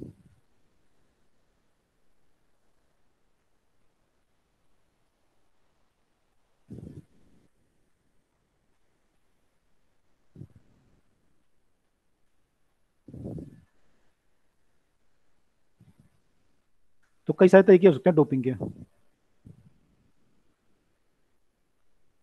ठीक है, तो हमने डोपिंग कर दी, डोपिंग करी हमने पेंटावेलेंट से करी, पेंटावेलेंट से करी आर्सेनिक से, तो हमने क्या देखा कि हमारे फ्री इलेक्ट्रॉन बढ़ गए, हमारे फ्री इलेक्ट्रॉन बढ़ गए। तो इस टाइप के सेमीकंडक्टर को, जहाँ पे कि हमारे नंबर ऑफ इलेक्ट्रॉन ज़्यादा होते हैं, जहाँ पे कि हमारे नंबर ऑफ इलेक्ट्रॉन ज़्यादा होते हैं, इसको हम बोलते हैं एन टाइप सेमीकंडक्टर। एन मतलब नेगेटिव, हालांकि ये नेगेटिव नहीं हुआ, कुल मिला के इलेक्ट्रिकली न्यूट्रल होगा ये, लेकिन इसमें क्योंकि नंबर ऑफ फ्री इलेक्ट्रॉन जो कैरियर हैं वो फ्री इलेक्ट्रॉन ज़्यादा हैं, इसलिए हम इसे बोलते हैं एन टाइप सेमीकंडक्टर। ठीक है, अगर अभी आप देखेंगे जब पेंटावेल ट्राईवेलेंट से करोगे तो वहाँ पे नंबर ऑफ होल ज़्यादा हो जाएंगे, तो उसको पी टाइप सेमीकंडक्टर बोलेंगे। इसको हम बोलते हैं एन टाइप सेमी कंडक्टर। ठीक है, अब इसमें क्या होता है कि ये जो इलेक्ट्रॉन है ये आपके मूव कर सकते हैं आराम से कंडक्शन बैंड में। एक्चुअली जो आर्सेनिक का लेवल बनता है, जब आप इसके एनर्जी लेवल बनाओगे, कंडक्शन बैंड वैलेंसी बैंड बनाओगे, तो मान लो ये आपका कंडक्शन बैंड है जो नॉर्मली होता है, और ये वैलेंसी बैंड है।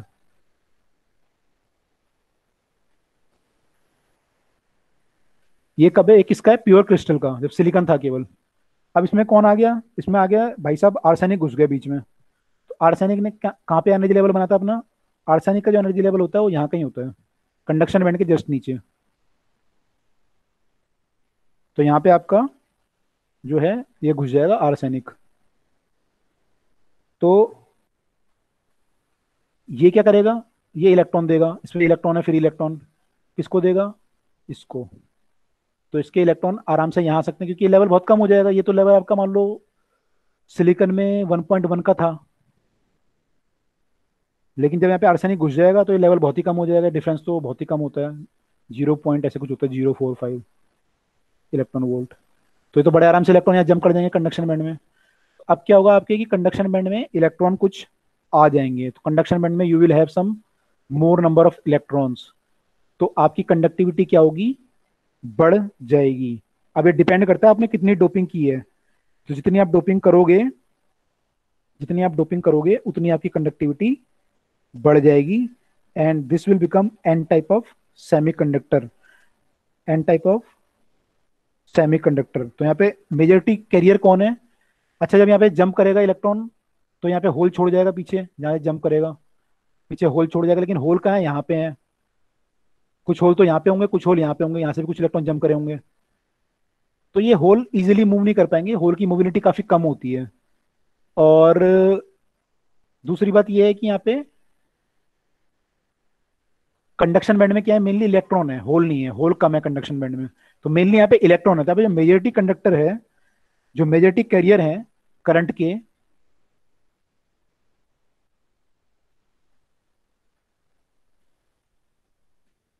किसमें,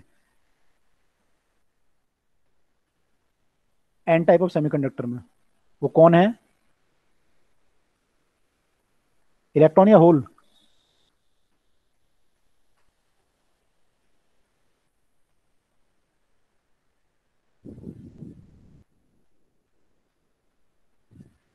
इलेक्ट्रॉन। इलेक्ट्रॉन।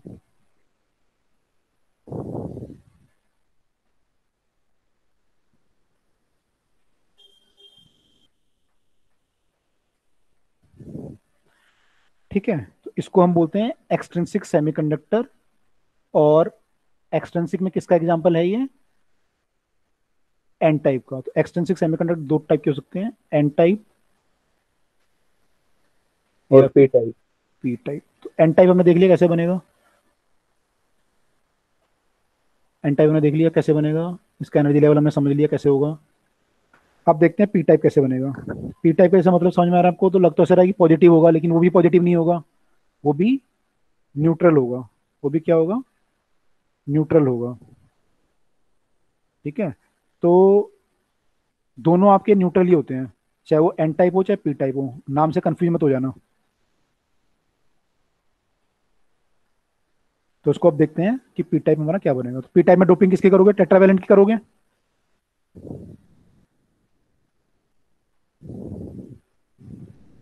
ट्राइवेलेंट के गैलियम। हाँ सॉरी, टेट्रा नहीं, ट्राई, ट्राई वैलेंट की करोगे, टेट्रा तो है ही। ट्राई वैलेंट की करोगे गैलियम वगैरह, तो अब आपका जो है एल्युमिनियम या इंडियम या थैलियम या वो सब आ जाएगा यहाँ पे। ठीक है, अब आपके ट्राई वैलेंट वाले आ जाएंगे। तो अब देखते हैं हम डोपिंग बाय अगर हम करें ट्राई वैलेंट कंपाउंड, तो पी टाइप सेमीकंडक्टर कैसे बनता है।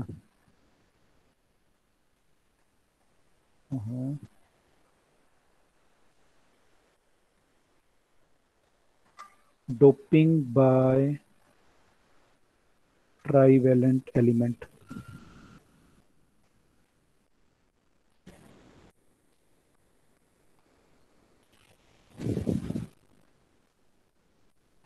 तो मान लो भाई हमारा क्रिस्टल है, तो इसमें क्रिस्टल इस बार जर्मेनियम ले लेते हैं, सिलिकॉन जर्मेनियम दोनों सेम है। जर्मेनियम को अपने रिप्लेस कर दिया इंडियम से, जर्मेनियम को आपने रिप्लेस कर दिया इंडियम से, तो अब क्या हो जाएगा यहाँ पे, ये जर्मेनियम था और बीच में आ गया अब इंडियम। अब इंडियम जहाँ पे जर्मेनियम था वहां पे आ गया, तो जर्मेनियम पहले 4 इलेक्ट्रॉन के साथ यहाँ पे पार्टनरशिप कर रहा था।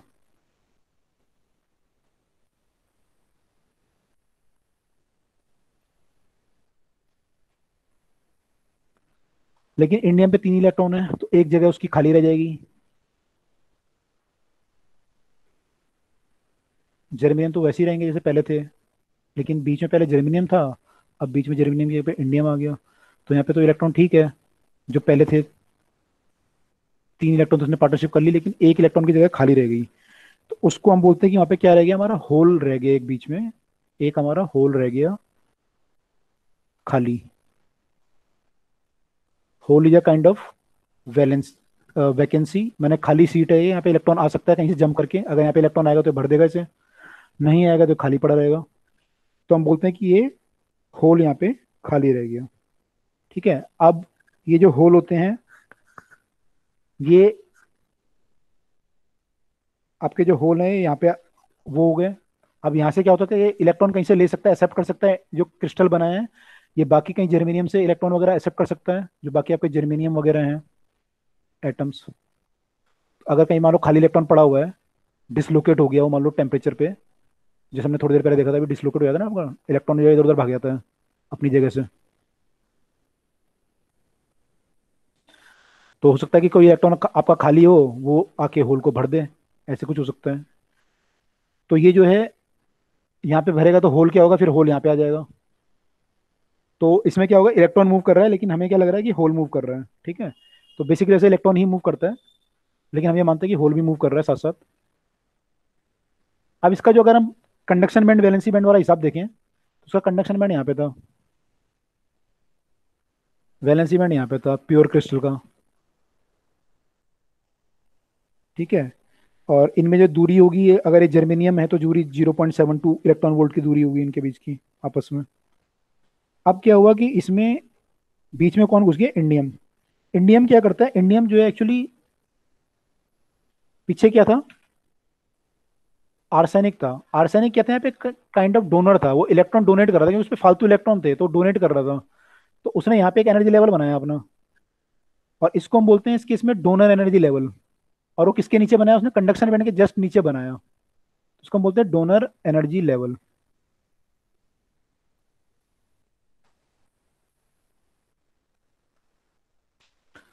लेकिन इंडियम के केस में क्या हुआ कि ये इलेक्ट्रॉन एक्सेप्ट कर रहा है, तो ये बनाएगा एक्सेप्टर एनर्जी लेवल। और ये कहाँ बनाएगा, ये बनाता है वैलेंसी बैंड के ऊपर, ये बनाता है वैलेंसी बैंड के ऊपर। कहाँ पे, यहाँ पे, ये वैलेंसी बैंड है आपका, ये वैलेंसी बैंड है। तो आपका जो ये है, जो आपने इसमें इंडियम घुसाया है, वो यहाँ कहीं पे अपना एनर्जी लेवल बना देगा, और इसको हम बोलेंगे एक्सेप्टर एनर्जी लेवल।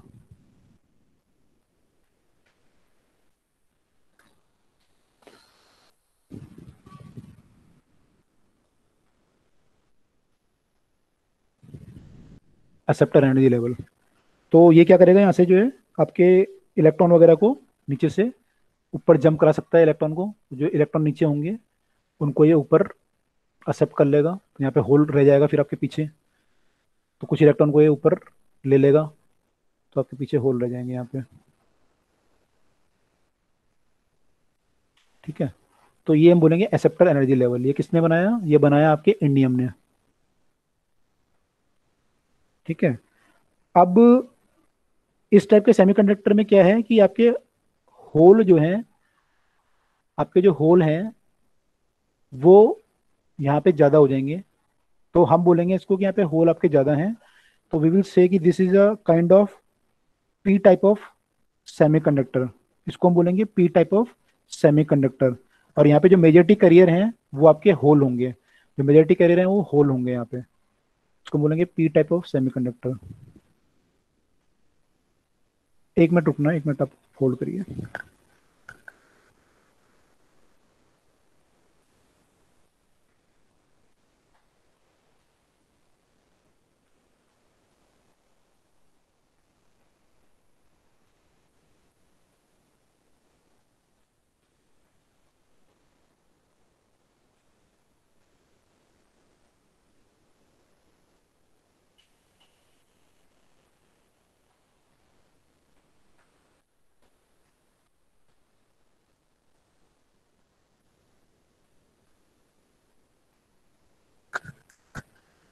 ओके, हाँ तो मैं कह रहा था कि यहाँ पे जो होल, क्योंकि एक्स्ट्रा है यहाँ पे, ये होल फालतू है यहाँ पे एज कम्पेयर टू इलेक्ट्रॉन के, तो ये फालतू होंगे, तो उसको हम बोलेंगे P type of semiconductor. Again ये जो है इलेक्ट्रिकली न्यूट्रल है।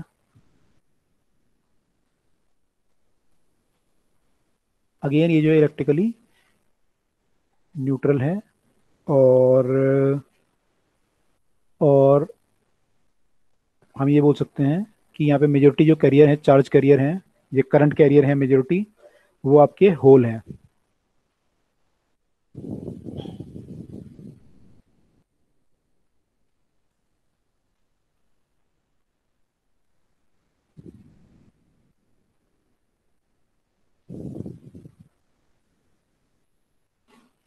अच्छा, होल की जो मोबिलिटी थोड़ा कम होती है, मोबिलिटी मतलब उसके मूव करने की कैपेसिटी थोड़ा कम होती है। तो होल की वो कम होती है, करंट वगैरह जो फ्लो करता है उसका रेजिस्टेंस थोड़ा ज़्यादा होता है। तो जो पी टाइप सेमीकंडक्टर होते हैं उनमें करंट फ्लो करना डिफिकल्ट होता है, माने डिफिकल्ट आती है, आपको डिफिकल्टी आती है as compared to N type semiconductor के। तो इसमें ये भी एक फ़र्क आता है कि आपका ये फ़र्क पड़ेगा यहाँ पे। ठीक है, तो ये सब यहाँ पे होता है। तो ये आपका जो है कुल मिला के पी टाइप और एन टाइप सेमीकंडक्टर के बारे में मैं पढ़ा कि पी टाइप और एन टाइप ऑफ सेमीकंडक्टर कैसे हमारे बनते हैं। तो डोपिंग अगर ट्राइवेलेंट एलिमेंट से करोगे तो आपका बनेगा ये पी टाइप, और अगर पेंटावेलेंट से करोगे तो बनेगा एन टाइप। इसमें मेजोरिटी कैरियर इलेक्ट्रॉन होंगे, उसमें मेजोरिटी कैरियर होल होंगे। ये इनमें डिफरेंस है। इसमें एक्सेप्टर एनर्जी लेवल बनेगा, इसमें डोनर एनर्जी लेवल बनेगा। तो ये इसमें फर्क है। ठीक है, अब इसमें जो सेमीकंडक्टर में जो कैरियर होते हैं, इंट्रिंसिक सेमीकंडक्टर कैरियर जो होते हैं, एनआई, एनआई जो होते हैं आपके, वो क्या होते हैं, एनआई जो आपके वेरी करते हैं, एनआई टेम्परेचर के साथ जो बढ़ते जाएंगे आपके, जो आपके इंट्रिंसिक कंडक्ट जो भी आपके वो हैं, होल हैं या इलेक्ट्रॉन है मान लो, वो आपके टेम्परेचर के साथ बढ़ते जाएंगे। जैसे आप टेम्परेचर बढ़ाते जाओगे तो आपके क्या होंगे, बॉन्ड जो है रप्चर होना शुरू हो जाएंगे। बॉन्ड रप्चर होंगे तो इलेक्ट्रॉन और होल को रिलीज करेंगे, तो आपके जो करियर हैं वो बढ़ जाएंगे आपके। ठीक है, तो क्या होगा इसमें, एन आई जो आपके होते हैं इंट्रिंसिक, वो एन नॉट मान लो एक कॉन्स्टेंट है, तो ये ऐसे वेरी करते हैं, ई की पावर माइनस ई जी जो आपका एनर्जी गैप आपने पढ़ा था अपॉन 2 kT। तो जैसे जैसे आप टेम्परेचर बढ़ाते जाओगे ये फैक्टर घटता जाएगा, नेगेटिव फैक्टर, और नेगेटिव फैक्टर घटेगा तो ये चीज़ बढ़ेगी आपकी कुल मिला के। तो आपके एन आई जो है बढ़ते जाएंगे। तो N I will increase with the increase in temperature. तो ये इसका वेरिएशन है कि आपके एन आई जो है टेम्परेचर के साथ कैसे कैसे वेरी करते हैं। ठीक है, तो दैट इज द थिंग। और हम ये बोल सकते हैं कि अच्छा, इसमें एक चीज और है, जैसे मान लो हमने अभी एन टाइप और पी टाइप सेमीकंडक्टर पढ़े, तो इसमें जो मेनली, जैसे मान लो पहले ही देखते हैं, पहले हमने पी टाइप सेमीकंडक्टर पढ़ा, एन टाइप सेमीकंडक्टर पढ़ा था, आर्सेनिक जब हमने डाला था पेंटावेलेंट। तो इसमें जो मेनली इलेक्ट्रॉन आए, जो मेजोरिटी कैरियर आए, वो कहाँ से आए? डोपिंग से आए। तो जितनी आप डोपिंग करोगे उतने आपके इलेक्ट्रॉन होंगे। इलेक्ट्रॉन आपके दो तरीके से आ सकते हैं, या तो आपके इलेक्ट्रॉन यहाँ से एक्स्ट्रा, जो जैसे ये आ गया फ्री इलेक्ट्रॉन, वो आ गया, जो फ्री इलेक्ट्रॉन की बात कर रहा हूँ मैं, इलेक्ट्रॉन नहीं, फ्री इलेक्ट्रॉन, या तो यहाँ से आ सकता है, या फिर क्या हो सकता है कि यहाँ पे कुछ टेम्परेचर आपने हीट दिया तो बॉन्ड रप्चर होके कुछ इलेक्ट्रॉन यहाँ जंप कर गए ऊपर कंडक्शन बैंड में, तो कुछ इलेक्ट्रॉन यहाँ से आ सकते हैं। तो क्या होता है कि जो कंडक्शन बैंड में जो टेम्परेचर के कारण इलेक्ट्रॉन आते हैं बहुत कम होते हैं, डोपिंग के कारण इलेक्ट्रॉन काफी ज्यादा आ जाते हैं। जब डोपिंग करते हो तो काफी इलेक्ट्रॉन आए जाते हैं। तो इसमें जो मेनली जो इलेक्ट्रॉन आए हैं, इसमें जो मेनली जो इलेक्ट्रॉन आए हैं वो किसके बराबर हैं? लगभग नंबर ऑफ डोपेंट के, जितने हमने डोपेंट ऐड किए लगभग उसके बराबर हैं, और होल से काफी ज्यादा होते हैं, नंबर ऑफ होल से काफी ज्यादा होते हैं। इसलिए मैंने यहाँ बोला मेजॉरिटी कैरियर इलेक्ट्रॉन। इस केस में उल्टा होता है। इस केस में अगर आप देखोगे तो जो मेनली आपके होल जो आए हैं वो डोपेंट से आए हैं वहां पे, तो हम बोल सकते हैं कि जो एन ऑफ द होल है, नंबर ऑफ द होल है, वो नंबर ऑफ द इलेक्ट्रॉन से काफी ज्यादा है। और नंबर ऑफ यहाँ पे एक्सेप्टर बोलेंगे, जो एक्सेप्टर था जिसने कि इलेक्ट्रॉन को एक्सेप्ट करा था यहाँ पे इंडियम, तो उसके लगभग बराबर है नंबर ऑफ होल।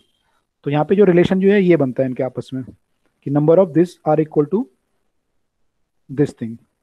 तो ये हमारा रिलेशन बनता है, ठीक है। अच्छा, इसमें एक चीज और होता है, इसमें एक होता है mass action law. Mass action law क्या बोलता है? आपने देखा है नंबर ऑफ ये बढ़ रहा है तो उसका टेम्परेचर का इफेक्ट है। मान लो आप डोपिंग कर रहे हो, मान लो आप डोपिंग कर रहे हो, और उससे पहले आपके जो नंबर ऑफ इलेक्ट्रॉन थे वो एन थे, और नंबर ऑफ होल जो है एन थे, ठीक है। नंबर ऑफ इलेक्ट्रॉन जो है एन थे, नंबर ऑफ और होल थे जो एन थे। मान लो आपने डोपिंग करी, डोपिंग जब आपने करी तो इसमें क्या हुआ कि इसमें नंबर ऑफ फ्री इलेक्ट्रॉन जो है एन थे, और नंबर ऑफ ये थे एन थे। ये दोनों इसके इंटेंसिक वो हैं, क्या नाम बोलते हैं, करियर हैं। तो अगर आप इनकी मल्टीप्लाई करो तो ये एन इंटू एन एच जो है, अच्छा ये दोनों बराबर होंगे विदाउट डोपिंग। अगर आप देखो, ये विदाउट डोपिंग की बात कर रहा हूं मैंने, प्योर प्योर क्रिस्टल की बात हो रही है। प्योर क्रिस्टल में दोनों बराबर होंगे और ये एन आई के बराबर होंगे, मैंने पढ़ा था। तो इनको जब मल्टीप्लाई करोगे तो ये एन आई का स्क्वायर आएगा, ठीक है। अब आपने डोपिंग कर दी, मान लो डोपिंग करके क्या करा आपने, कुछ चीज बढ़ा दी, मान लो आपने एन ई बढ़ा दिया, एन ई बढ़ा के आपने मान लो कुछ कर दिया वैल्यू, नंबर ऑफ इलेक्ट्रॉन आपने क्या करा, पेंटावेलेंट डाल दिया कोई, तो एन ई बढ़ गया नंबर ऑफ इलेक्ट्रॉन। लेकिन अब भी क्या होगा, इनका जो प्रोडक्ट आएगा, मान लो ये एन ई बढ़ के कुछ हो गया, मान लो ये एन ई डैश हो गया, तो अभी भी जो एन ई डैश होगा और जो एन एच डैश अब जो होगा उसका प्रोडक्ट वही आएगा जो पहले आ रहा था। उसका जो प्रोडक्ट आएगा वो यही आएगा जो पहले आ रहा था। बस क्या होगा, आपकी फर्क क्या पड़ जाएगा कि ये बहुत ज्यादा हो जाएंगे एन ई, क्योंकि आपने इसमें टोपिंग कर दी। तो इसको हम बोलते हैं law of mass action law, या मास एक्शन लॉ भी बोलते हैं इसको। इसको हम बोलते हैं मास एक्शन लॉ, कि जो इसकी प्रोडक्ट, इनका जो प्रोडक्ट है आपस में वो कांस्टेंट होगा। अब इसके क्वेश्चन करेंगे तो आपको समझ में आ जाएगा। मास एक्शन लॉ बोलते हैं इसको, मास एक्शन लॉ, ठीक है।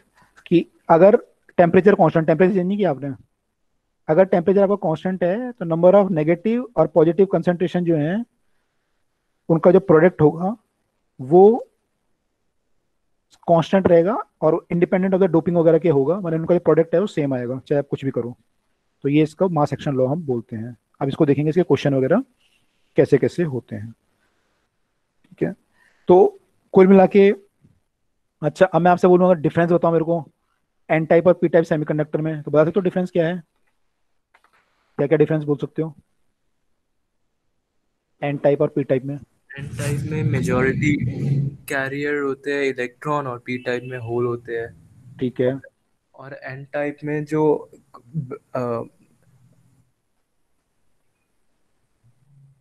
डोनर डोनर एनर्जी बैंड बनता है हम्म। कहते हैं, और पी टाइप में एक्सेप्टर एनर्जी बैंड बनता है। जस्ट बिलो और जस्ट अबव द, आप वो भी लिखना पड़ेगा आपको, valency band and conduction band है ना। बैंड के just above acceptor energy band बनता है और जो डोनर एनर्जी बैंड होता है वो कंडक्शन बैंड के जस्ट बिलो होता है। बिल्कुल ठीक है। ओके, और कुछ? और सबसे पहले बड़ी डिफरेंस तो ये है ना कि डोपिंग किससे करी आपने? हाँ, सर एन क्या? टाइप में डोपिंग पेंटावलेंट एटम से होती है और पी हम्म, टाइप में ट्राइवलेट। ट्राइवलेंट एटम से होती है। बिल्कुल, सबसे मेजर डिफरेंस तो यही है इसमें सबसे पहले। ठीक है, और कोई डिफरेंस किसी को दिमाग में आ रहा है इसमें? इसमें मेजोरिटी कैरियर इलेक्ट्रॉन होते हैं, आपने शायद बोला भी किसी ने ना, और उसमें होल होते हैं, यही बोल सकते हो। ठीक है, तो ये भी एक डिफरेंस है। तो आप अगर एन टाइप और पी टाइप में डिफरेंस आएगा तो आप लिख सकते हो इजीली, आई थिंक। ठीक है, इंट्रिंसिक और एक्सट्रिंसिक में डिफरेंस पूछूं अगर मैं आपसे?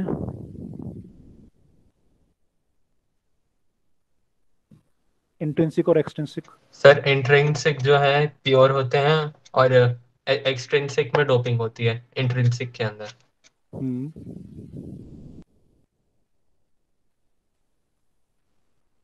ओके ठीक है।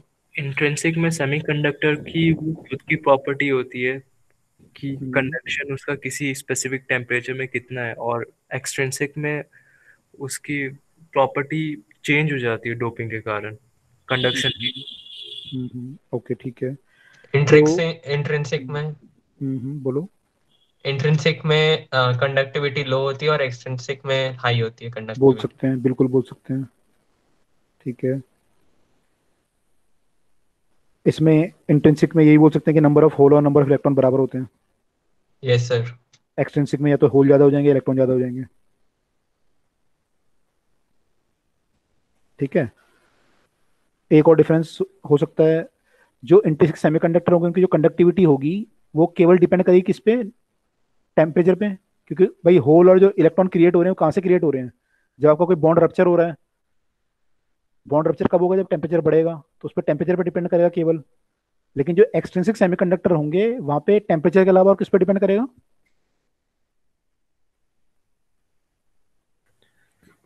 ये ट्राइवेलेंट है या पेंटावेलेंट है जो डोपेंट है? नहीं, वो तो है, लेकिन किस पे डोपिंग कितनी करी आपने इस पे डिपेंड करेगा कि कितने आपने डोपिंग करी। मैंने आपने वन इन द पर मिलियन करी, पीपीएम 1 ppm करी, या 1 पर बिलियन करी आपने डोपिंग, मैंने अपने 1 बिलियन एलिमेंट से एक हटाया। तो डोपिंग पे डिपेंड करेगा आपने डोपिंग कितनी ज्यादा करी, एक्सटेंट ऑफ डोपिंग क्या है आपका, उस पर डिपेंड भी करेगा। Right? Yes sir. Yes sir. Okay, इसलिए तो फर्क पड़ा मेनली डोपिंग का, क्योंकि डोपिंग नहीं करोगे आप तो बहुत कम होंगे, फिर तो आपके NiNS तो होंगे लेकिन वो बहुत कम होंगे, तो आपको तो फिर वो इंसुलेटर की तरह ही बिहेव करेगा, तो आपका फायदा नहीं होने वाला कुछ। इसलिए यहाँ पे ये भी डिपेंड करेगा। ठीक है, ओके, तो अभी इसके क्वेश्चन करने से पहले एक चीज और पढ़ लेते हैं। अभी मैं बात कर रहा था बीच में, आपने ध्यान दिया होगा, मैं मोबिलिटी बोल रहा था बार बार कि मोबिलिटी मोबिलिटी इसकी ज्यादा होती है, कम होती है, क्या होती है।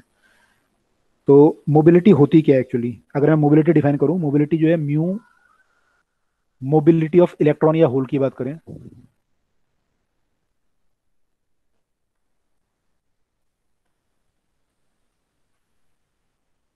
तो म्यू ई से या म्यू एस से लिखते हैं। तो म्यू ई या म्यू एच इसकी जो वैल्यू होती है क्या होती है? इस पे इसकी ड्रिफ्ट वेलोसिटी कितनी है इलेक्ट्रॉन की per unit applied electric field. आपने इलेक्ट्रिक फील्ड कितना अप्लाई किया पर यूनिट इलेक्ट्रिक फील्ड, जितना इलेक्ट्रिक फील्ड लगाओगे उतनी वेलोसिटी बढ़ेगी ऑब्वियसली।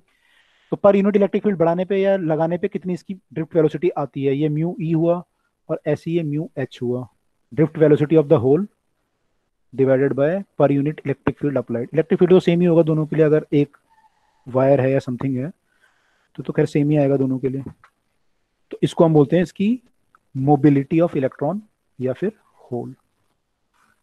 ठीक है, अब इसमें एक डेरिवेशन दे रखा है, इसमें डेरिवेशन ये दे रखा है भाई कि जब कोई करंट फ्लो करेगा किसी उसमें सेमीकंडक्टर में, तो उसमें दोनों का रोल होगा, होल का भी और इलेक्ट्रॉन का भी।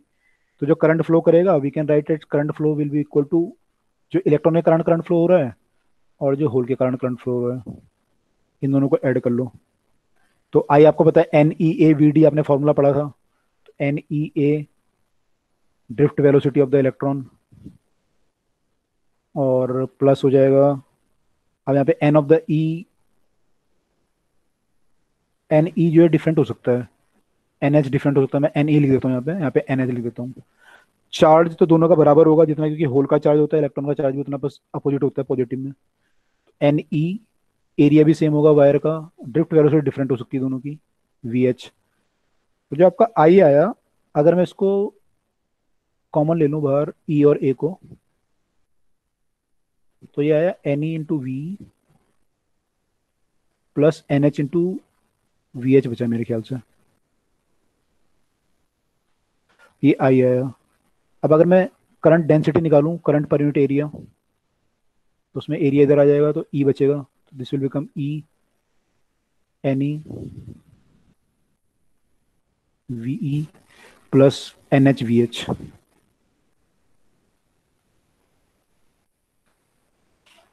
ये हमारा निकला करंट डेंसिटी निकला है ना, करंट डेंसिटी निकला। ओके, अब मैं इसको थोड़ा सा और वो करना चाहता हूँ, मैं एक्चुअली निकालना चाह रहा हूँ अपनी कंडक्टिविटी या फिर रेसिस्टिविटी निकालना चाहता हूँ मैं चाहता हूँ मेरी कंडक्टिविटी निकल जाए या रेसिस्टिविटी निकल जाए। तो मुझे पता है कि जो मेरा रो, मैंने हमें पता है कि रो जो होता है वो RL/A, उससे मैंने फॉर्मूला हमारा R इक्वल टू ρL/A होता है। तो वहां से हम ट्राई करते हैं कुछ निकालने की, कि हमारा कोई रिलेशन जो है निकल जाए बिटवीन, मैंने हम लोग कुल मिला के निकालना चाह रहे हैं एक्चुअली कंडक्टिविटी या फिर रेसिस्टिविटी, या तो मैं रो निकाल लूँ या मैं 1/रो निकाल लूँ। मैं ये ट्राई कर रहा हूँ निकालने की इस डेरिवेशन से। ठीक है, डेरिवेशन आपके लिए इंपॉर्टेंट भी है, आपको याद भी रखना है कैसे कैसे निकालते हैं इसमें। तो मुझे पता है कि जो R होता है वो ρL/A होता है। तो यहाँ से मेरा जो रो आएगा कितना आ जाएगा, R A अपॉन L आ जाएगा, RA/L आ जाएगा। ठीक है, अच्छा, अब यहाँ पे अभी कोई रिलेशन बन नहीं रहा है इनमें आपस में, है ना, तो कुछ और ट्राई करते हैं। यहाँ आपने पे भी ये पढ़ा, यहाँ पे मोबिलिटी पढ़ा आपने कि मोबिलिटी ये होती है। सर यहाँ तो पे यहाँ से हम, माइनस होना चाहिए, क्योंकि होल तो पॉजिटिव होगा और इलेक्ट्रॉन का चार्ज नेगेटिव लेंगे, तो तो इसमें क्या होना चाहिए, माइनस लेंगे बीच और में माइनस, बीच में माइनस आना चाहिए, आप ये बोल रहे हो। हाँ। नहीं, माइनस नहीं होगा एक्चुअली, होता क्या है, जब मान लो आपका ये है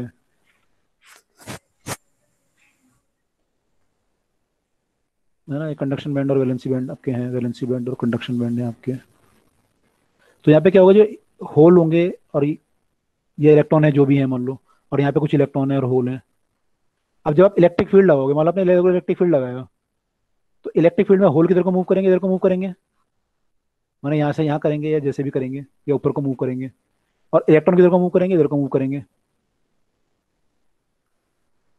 तो जो होल होता है पॉजिटिवली चार्ज होता है, तो हम जो होल की डायरेक्शन को मानेंगे उसी को करंट मानेंगे, और इलेक्ट्रॉन क्योंकि नेगेटिवली चार्ज है तो हम इसके करंट की डायरेक्शन अपोजिट मानेंगे, तो इसका करंट भी इधर को ही आएगा। तो इलेक्ट्रॉन का करंट लो चाहे आप होल का करंट लो, दोनों का करंट सेम डायरेक्शन में आएगा। इसलिए मैंने यहाँ पे साइन वाइन नहीं लिखा, मैंने बस ये लिखा कि दोनों करंट मेरे ऐड हो जाएंगे। समझ में आया ये? Okay sir.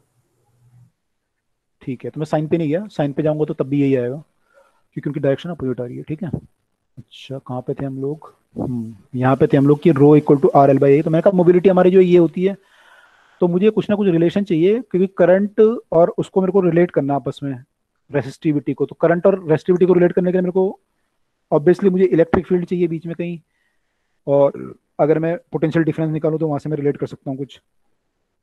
तो मैं कुछ ट्राई करता हूँ निकालने का। तो अगर मैं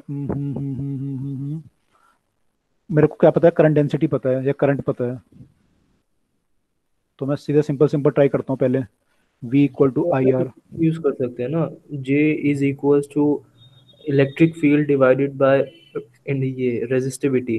ये भी यूज कर सकते हैं डायरेक्ट, करेक्ट। चलो मैं ये तुम्हारा वाला यूज कर लेता हूँ और इजी हो गया मेरे लिए।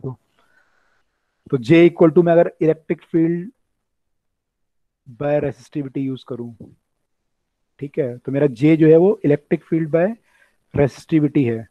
ठीक है, और इलेक्ट्रिक फील्ड बाय रेसिस्टिविटी अगर मैं निकालना चाहूँ तो कितना आएगा मेरा, अगर मैं इसको निकालना चाहूँ, इलेक्ट्रिक फील्ड बाय रेसिस्टिविटी है, रेसिस्टिविटी की जगह मैं R ये सब लिख सकता हूँ, जो मेरा तामझाम है ये। कहाँ गया, इसको हटा दूं। ओके, मैंने जे को sir V equals to IR वाले रिलेशन को भी यूज कर सकते हैं। इक्वल टू यार, अच्छा चलो कर V लेते हैं वी V इक्वल, वहीं से शुरू V करते हैं। हाँ बोलो, इक्वल्स टू बोलो। EL हो जाएगा ना। हाँ V equal to E L कर सकते हो। फिर R equals to rho L by हो जाएगा। करेक्ट। इसको रो एल बाई ए कर देते हैं तो थोड़ा थोड़ा मेरे लिए इजी हो गया ना अब। तो इसको काट देता हूँ मैं। तो मेरा रेसिस्टिविटी यहाँ से कुछ रिलेशन बन रहा है अभी, ये ई बाय रो जो है वो आई बाई ए होता है। ये बन गया मेरा। अब आई बाई ए मैं यहाँ निकाल चुका हूँ ऑलरेडी, तो मैं इसको पुट कर देता हूँ। E by rho equal to I by A, यानी कि E N E V E plus N H V H, N H V H. अब मेरे को लेकिन ई को भगाना है अभी। इलेक्ट्रिक फील्ड तो वेरिएबल है, वो तो डिपेंड करेगा उस पर। इलेक्ट्रिक फील्ड तो आपका वेरिएबल है, तो डिपेंड करेगा कि आपका आपने कितना इलेक्ट्रिक फील्ड लगाया पर्टिकुलर केस में। तो मेरे को ई को हटाना है, तो ई को हटाने के लिए क्या करता हूँ मैं ये रिलेशन यूज करता हूँ। मुझे पता है वी जो होगा वो mobility of the electron into electric field होगा। तो मैं यहाँ पे वी की जगह लिख देता हूँ mobility of the electron into electric field, और यहाँ पे भी mobility of hole into electric field आ जाएगा। तो इलेक्ट्रिक फील्ड मेरा कॉमन आ जाएगा बाहर, तो ये ई बाहर आ जाएगा, और ये बन जाएगा mobility of electron into number of electron. तो ऑलरेडी था यहाँ पे, नंबर ऑफ होल ऑलरेडी था यहाँ पे, मोबिलिटी ऑफ होल हो जाएगा। अब मैं इसको डिवाइड नहीं सॉरी कैंसिल कर देता हूँ। तो मेरा वन बाय रो आ गया यहाँ से डायरेक्टली। ये वन बाय रो जो है मेरा, या कंडक्टिविटी जो है मेरी, वो है E times mobility of electron into number of free electron per unit volume plus number of hole into number of free electron per unit volume. तो ये मेरा डेरिवेशन आ गया वन बाय रो का या फिर सिग्मा का। तो ये क्लियर हो गया।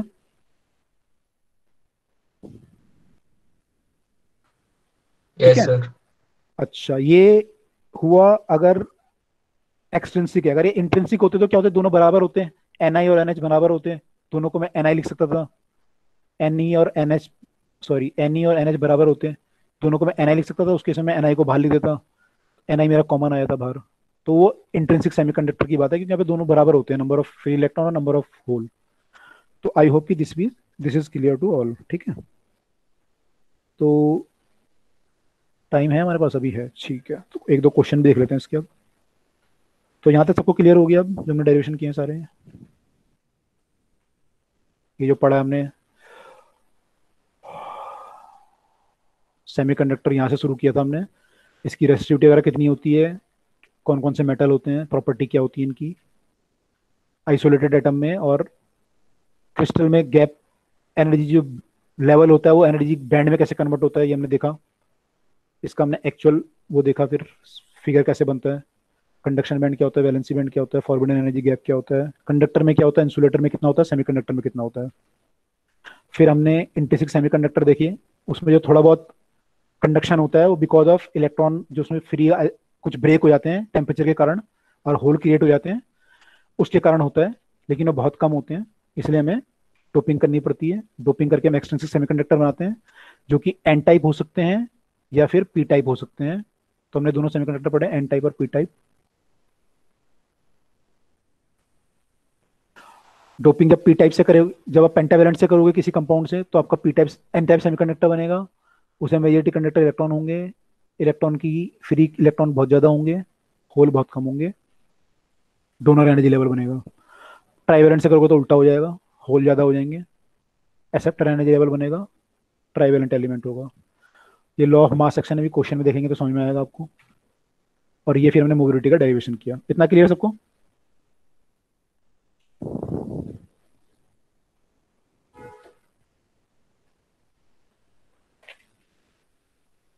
Yes sir. ओके, क्वेश्चन करते हैं फिर।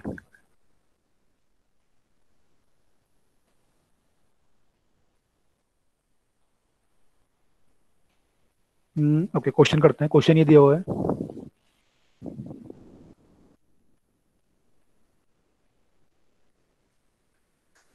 क्वेश्चन ये दिया हुआ है कि number density of electron and hole in pure silicon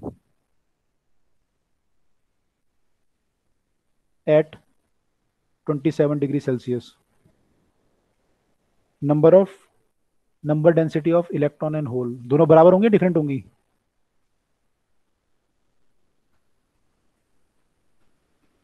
बराबर होंगे। बराबर होंगे बिल्कुल, क्योंकि प्योर है भी। तो इसकी जो वैल्यू है वो 2.0 × 10⁻16 पर मीटर क्यूब है, माइनस ये दे रखी है। अब इसको क्या किया, डोपिंग करी। किससे करी? इंडियम।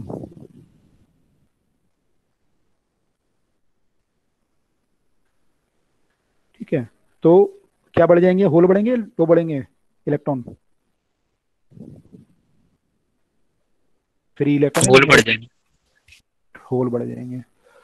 तो इंडियम से करा तो इसमें होल बढ़ गए, तो होल की जो डेंसिटी हो गई, नंबर ऑफ होल, वो अब हो गया 4.5 10⁻22। देखो कितना ज़्यादा बढ़ गया पहले से, 10⁻16 था, 10⁻22 हो गया। तो ये क्वेश्चन में ये पूछ रहा है, find the number of free electron यानी electron density in doped silicon.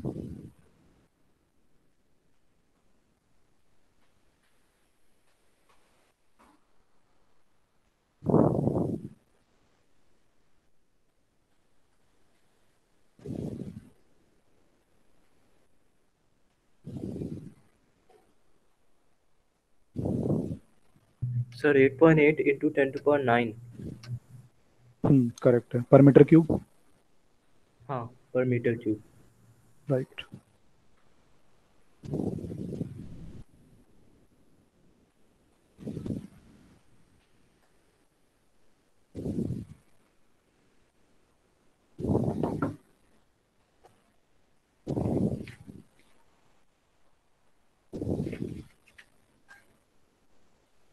बाकी लोगों ने निकाला?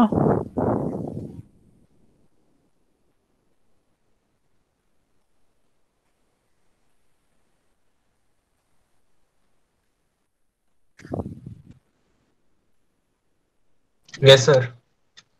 तो लॉ ऑफ मास एक्शन लगाया होगा। Na × NH = Ni²। करेक्ट। तो एन आई जो इनिशियली थी इनमें, Ni², वो बराबर होगा नया वाला जो Ne और NH बनेंगे। इनिशियली Ni क्या था, मतलब Ni नंबर ऑफ होल है, नंबर ऑफ इलेक्ट्रॉन, दोनों Ni के बराबर ही होंगे। तो इनका जो स्क्वायर होगा वो 2.0 10⁻16 का स्क्वायर हो जाएगा। और नए केस में क्या किया ना, डोपिंग विद इंडियम किया, तो नंबर ऑफ क्या बढ़ गया, होल बढ़ गए। कितने हो गए नंबर ऑफ होल बढ़ गए, 4.5 10⁻22। तो ये घट जाएंगे ऑब्वियसली, यानी ये आपको निकालने हैं अभी, क्योंकि प्रोडक्ट आपका कांस्टेंट रहना है। इसको निकाल लोगे सब।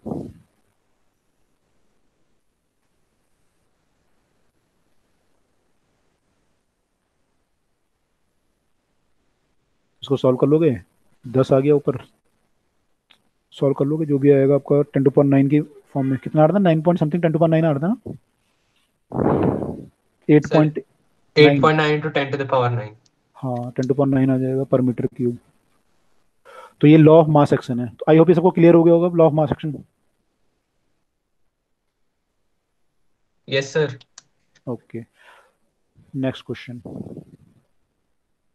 दो क्वेश्चन और कर लेते हैं बस। नेक्स्ट क्वेश्चन ये है कि सिलिकॉन में जो एनर्जी गैप होता है, कितना कितना इलेक्ट्रॉन वोल्ट होता है?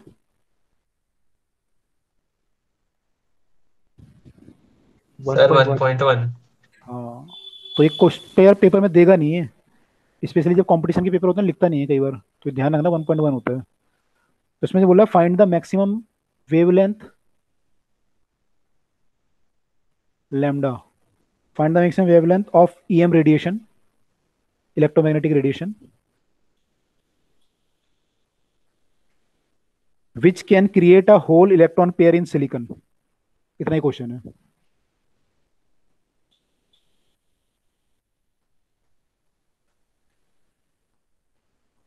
Pure silicon.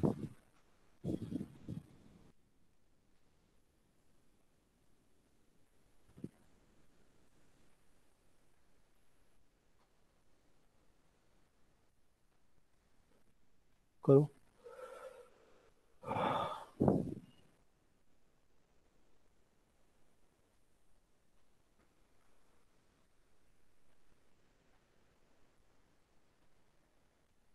इसमें डाटा दिया हुआ है लेकिन मैं आपको दूंगा नहीं डाटा, आपको सब याद होना चाहिए बाकी डाटा।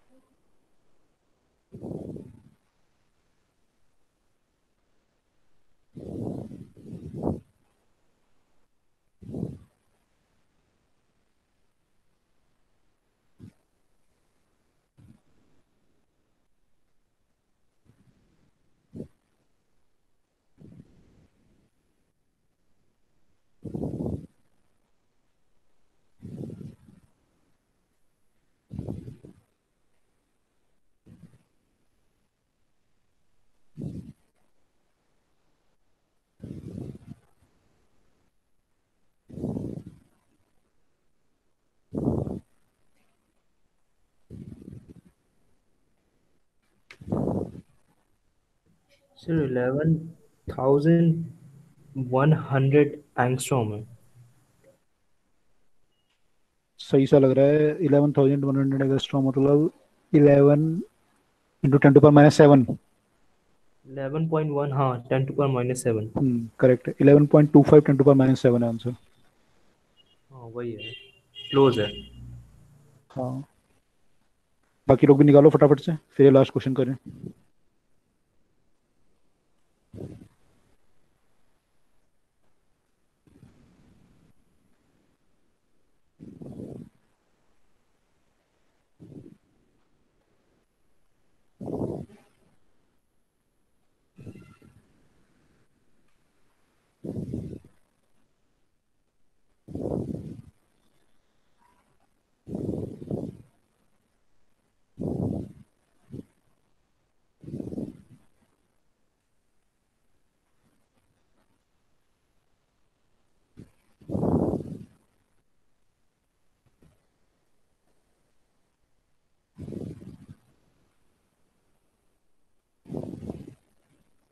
तो ये सिंपल है, आपको इलेक्ट्रॉन जंप कराना है यहाँ से यहाँ।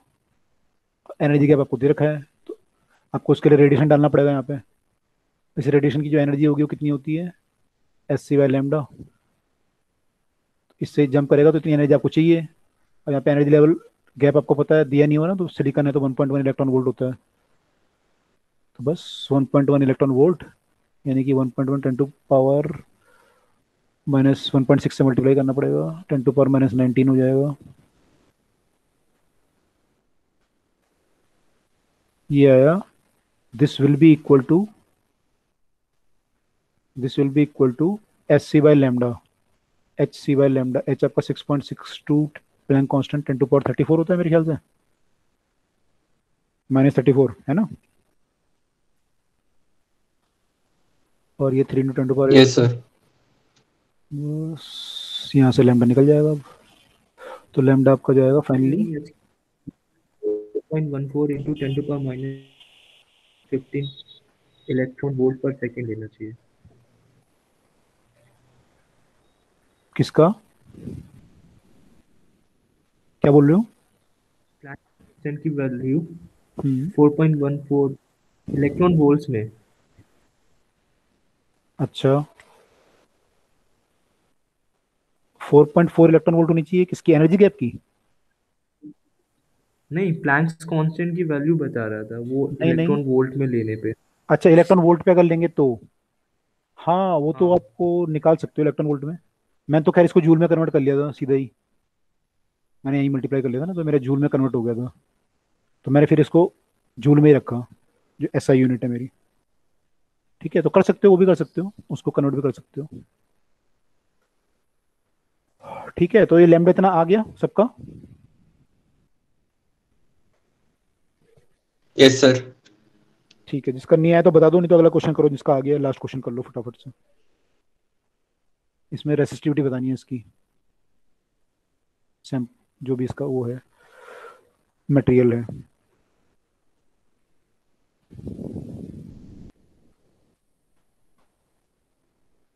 अभी फॉर्मूला निकाला था थोड़ी देर पहले। तो करो जिस, और बाकी लोग जिसको नहीं आया समझ तो बता दो एक बार, ऊपर वाला अगर कुछ को समझना है तो दोबारा।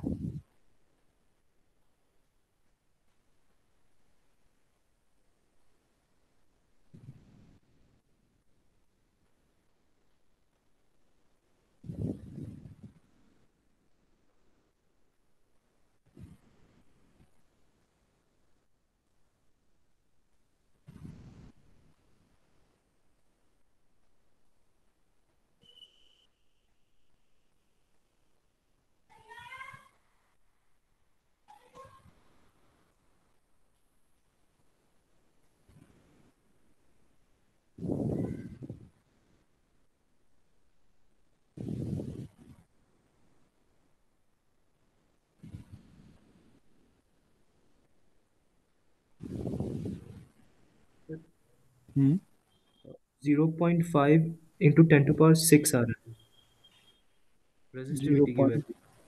Five ten to power six ये किस में ऐसा यूनिट में निकाला आपने या SI में। सीबीएस? नहीं, SI। ये एसआई में तो ये नहीं आएगा, 0.5 ही आएगा फाइनल आंसर। हाँ, 0.51। सिर्फ 0.5 SI हम्म में। हम्म अच्छा, यहाँ पे गड़बड़ हो गई।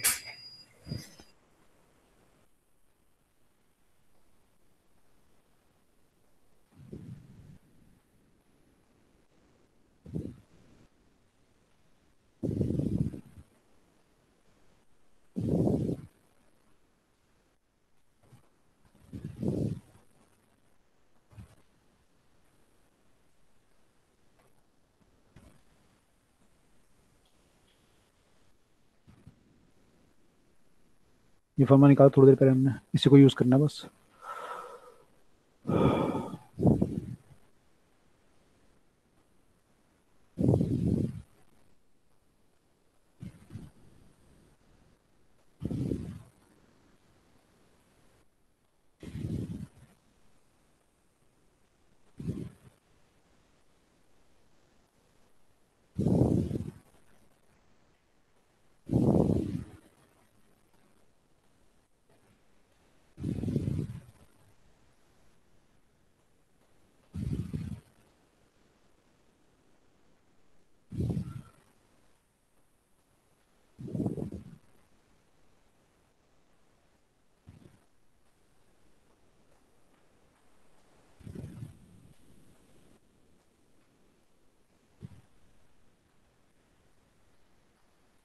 सर यही आ रहा है 0.51।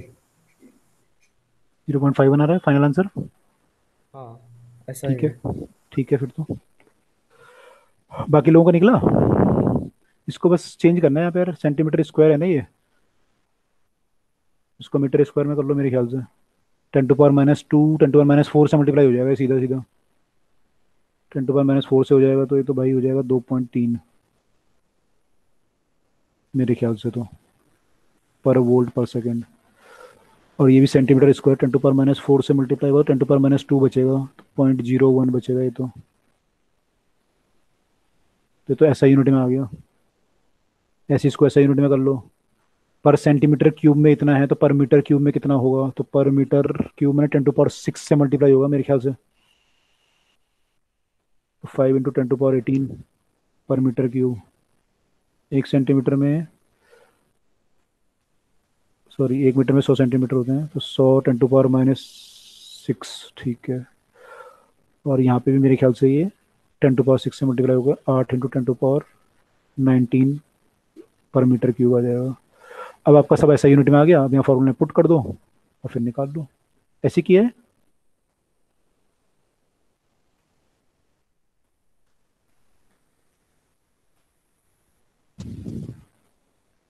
जिन लोगों का आंसर आ गया ऐसे किया आप लोगों ने, मैंने मैं आई एम करेक्ट और कुछ गलती तो नहीं करी? ऐसे ही किया है। करेक्ट है ना, ठीक है। तो निकाल लोगे बाकी लोग भी सब आंसर मेरे ख्याल से? यस सर, आ गया। आ गया, गुड। तो ठीक है, तो आई होप कि आज का फर्स्ट जो पार्ट है आपको सेमीकंडक्टर का क्लियर हो गया होगा कि सेमीकंडक्टर कैसे बनते हैं और इनमें एन और एन की वैल्यू कैसे कैसे वेरी करती है। इतना अगर समझ में आ गया तो आपको काफी काम आपका सॉल्व हो गया, क्योंकि बच्चों को यहीं से प्रॉब्लम आनी शुरू हो जाती है। इतना क्लियर? Yes sir. ठीक है, तो कल हम जो है इसके आगे के पार्ट पे मूव करते हैं, फिर आगे देखते हैं फिर कि आगे इससे हम फिर डायोड वगैरह कैसे बनाते हैं, डायोड में क्या क्या चीज़ें होती है, तो वो सब कल देखते हैं, ठीक है। Okay sir. Okay, see you tomorrow then, goodbye all. Goodbye sir.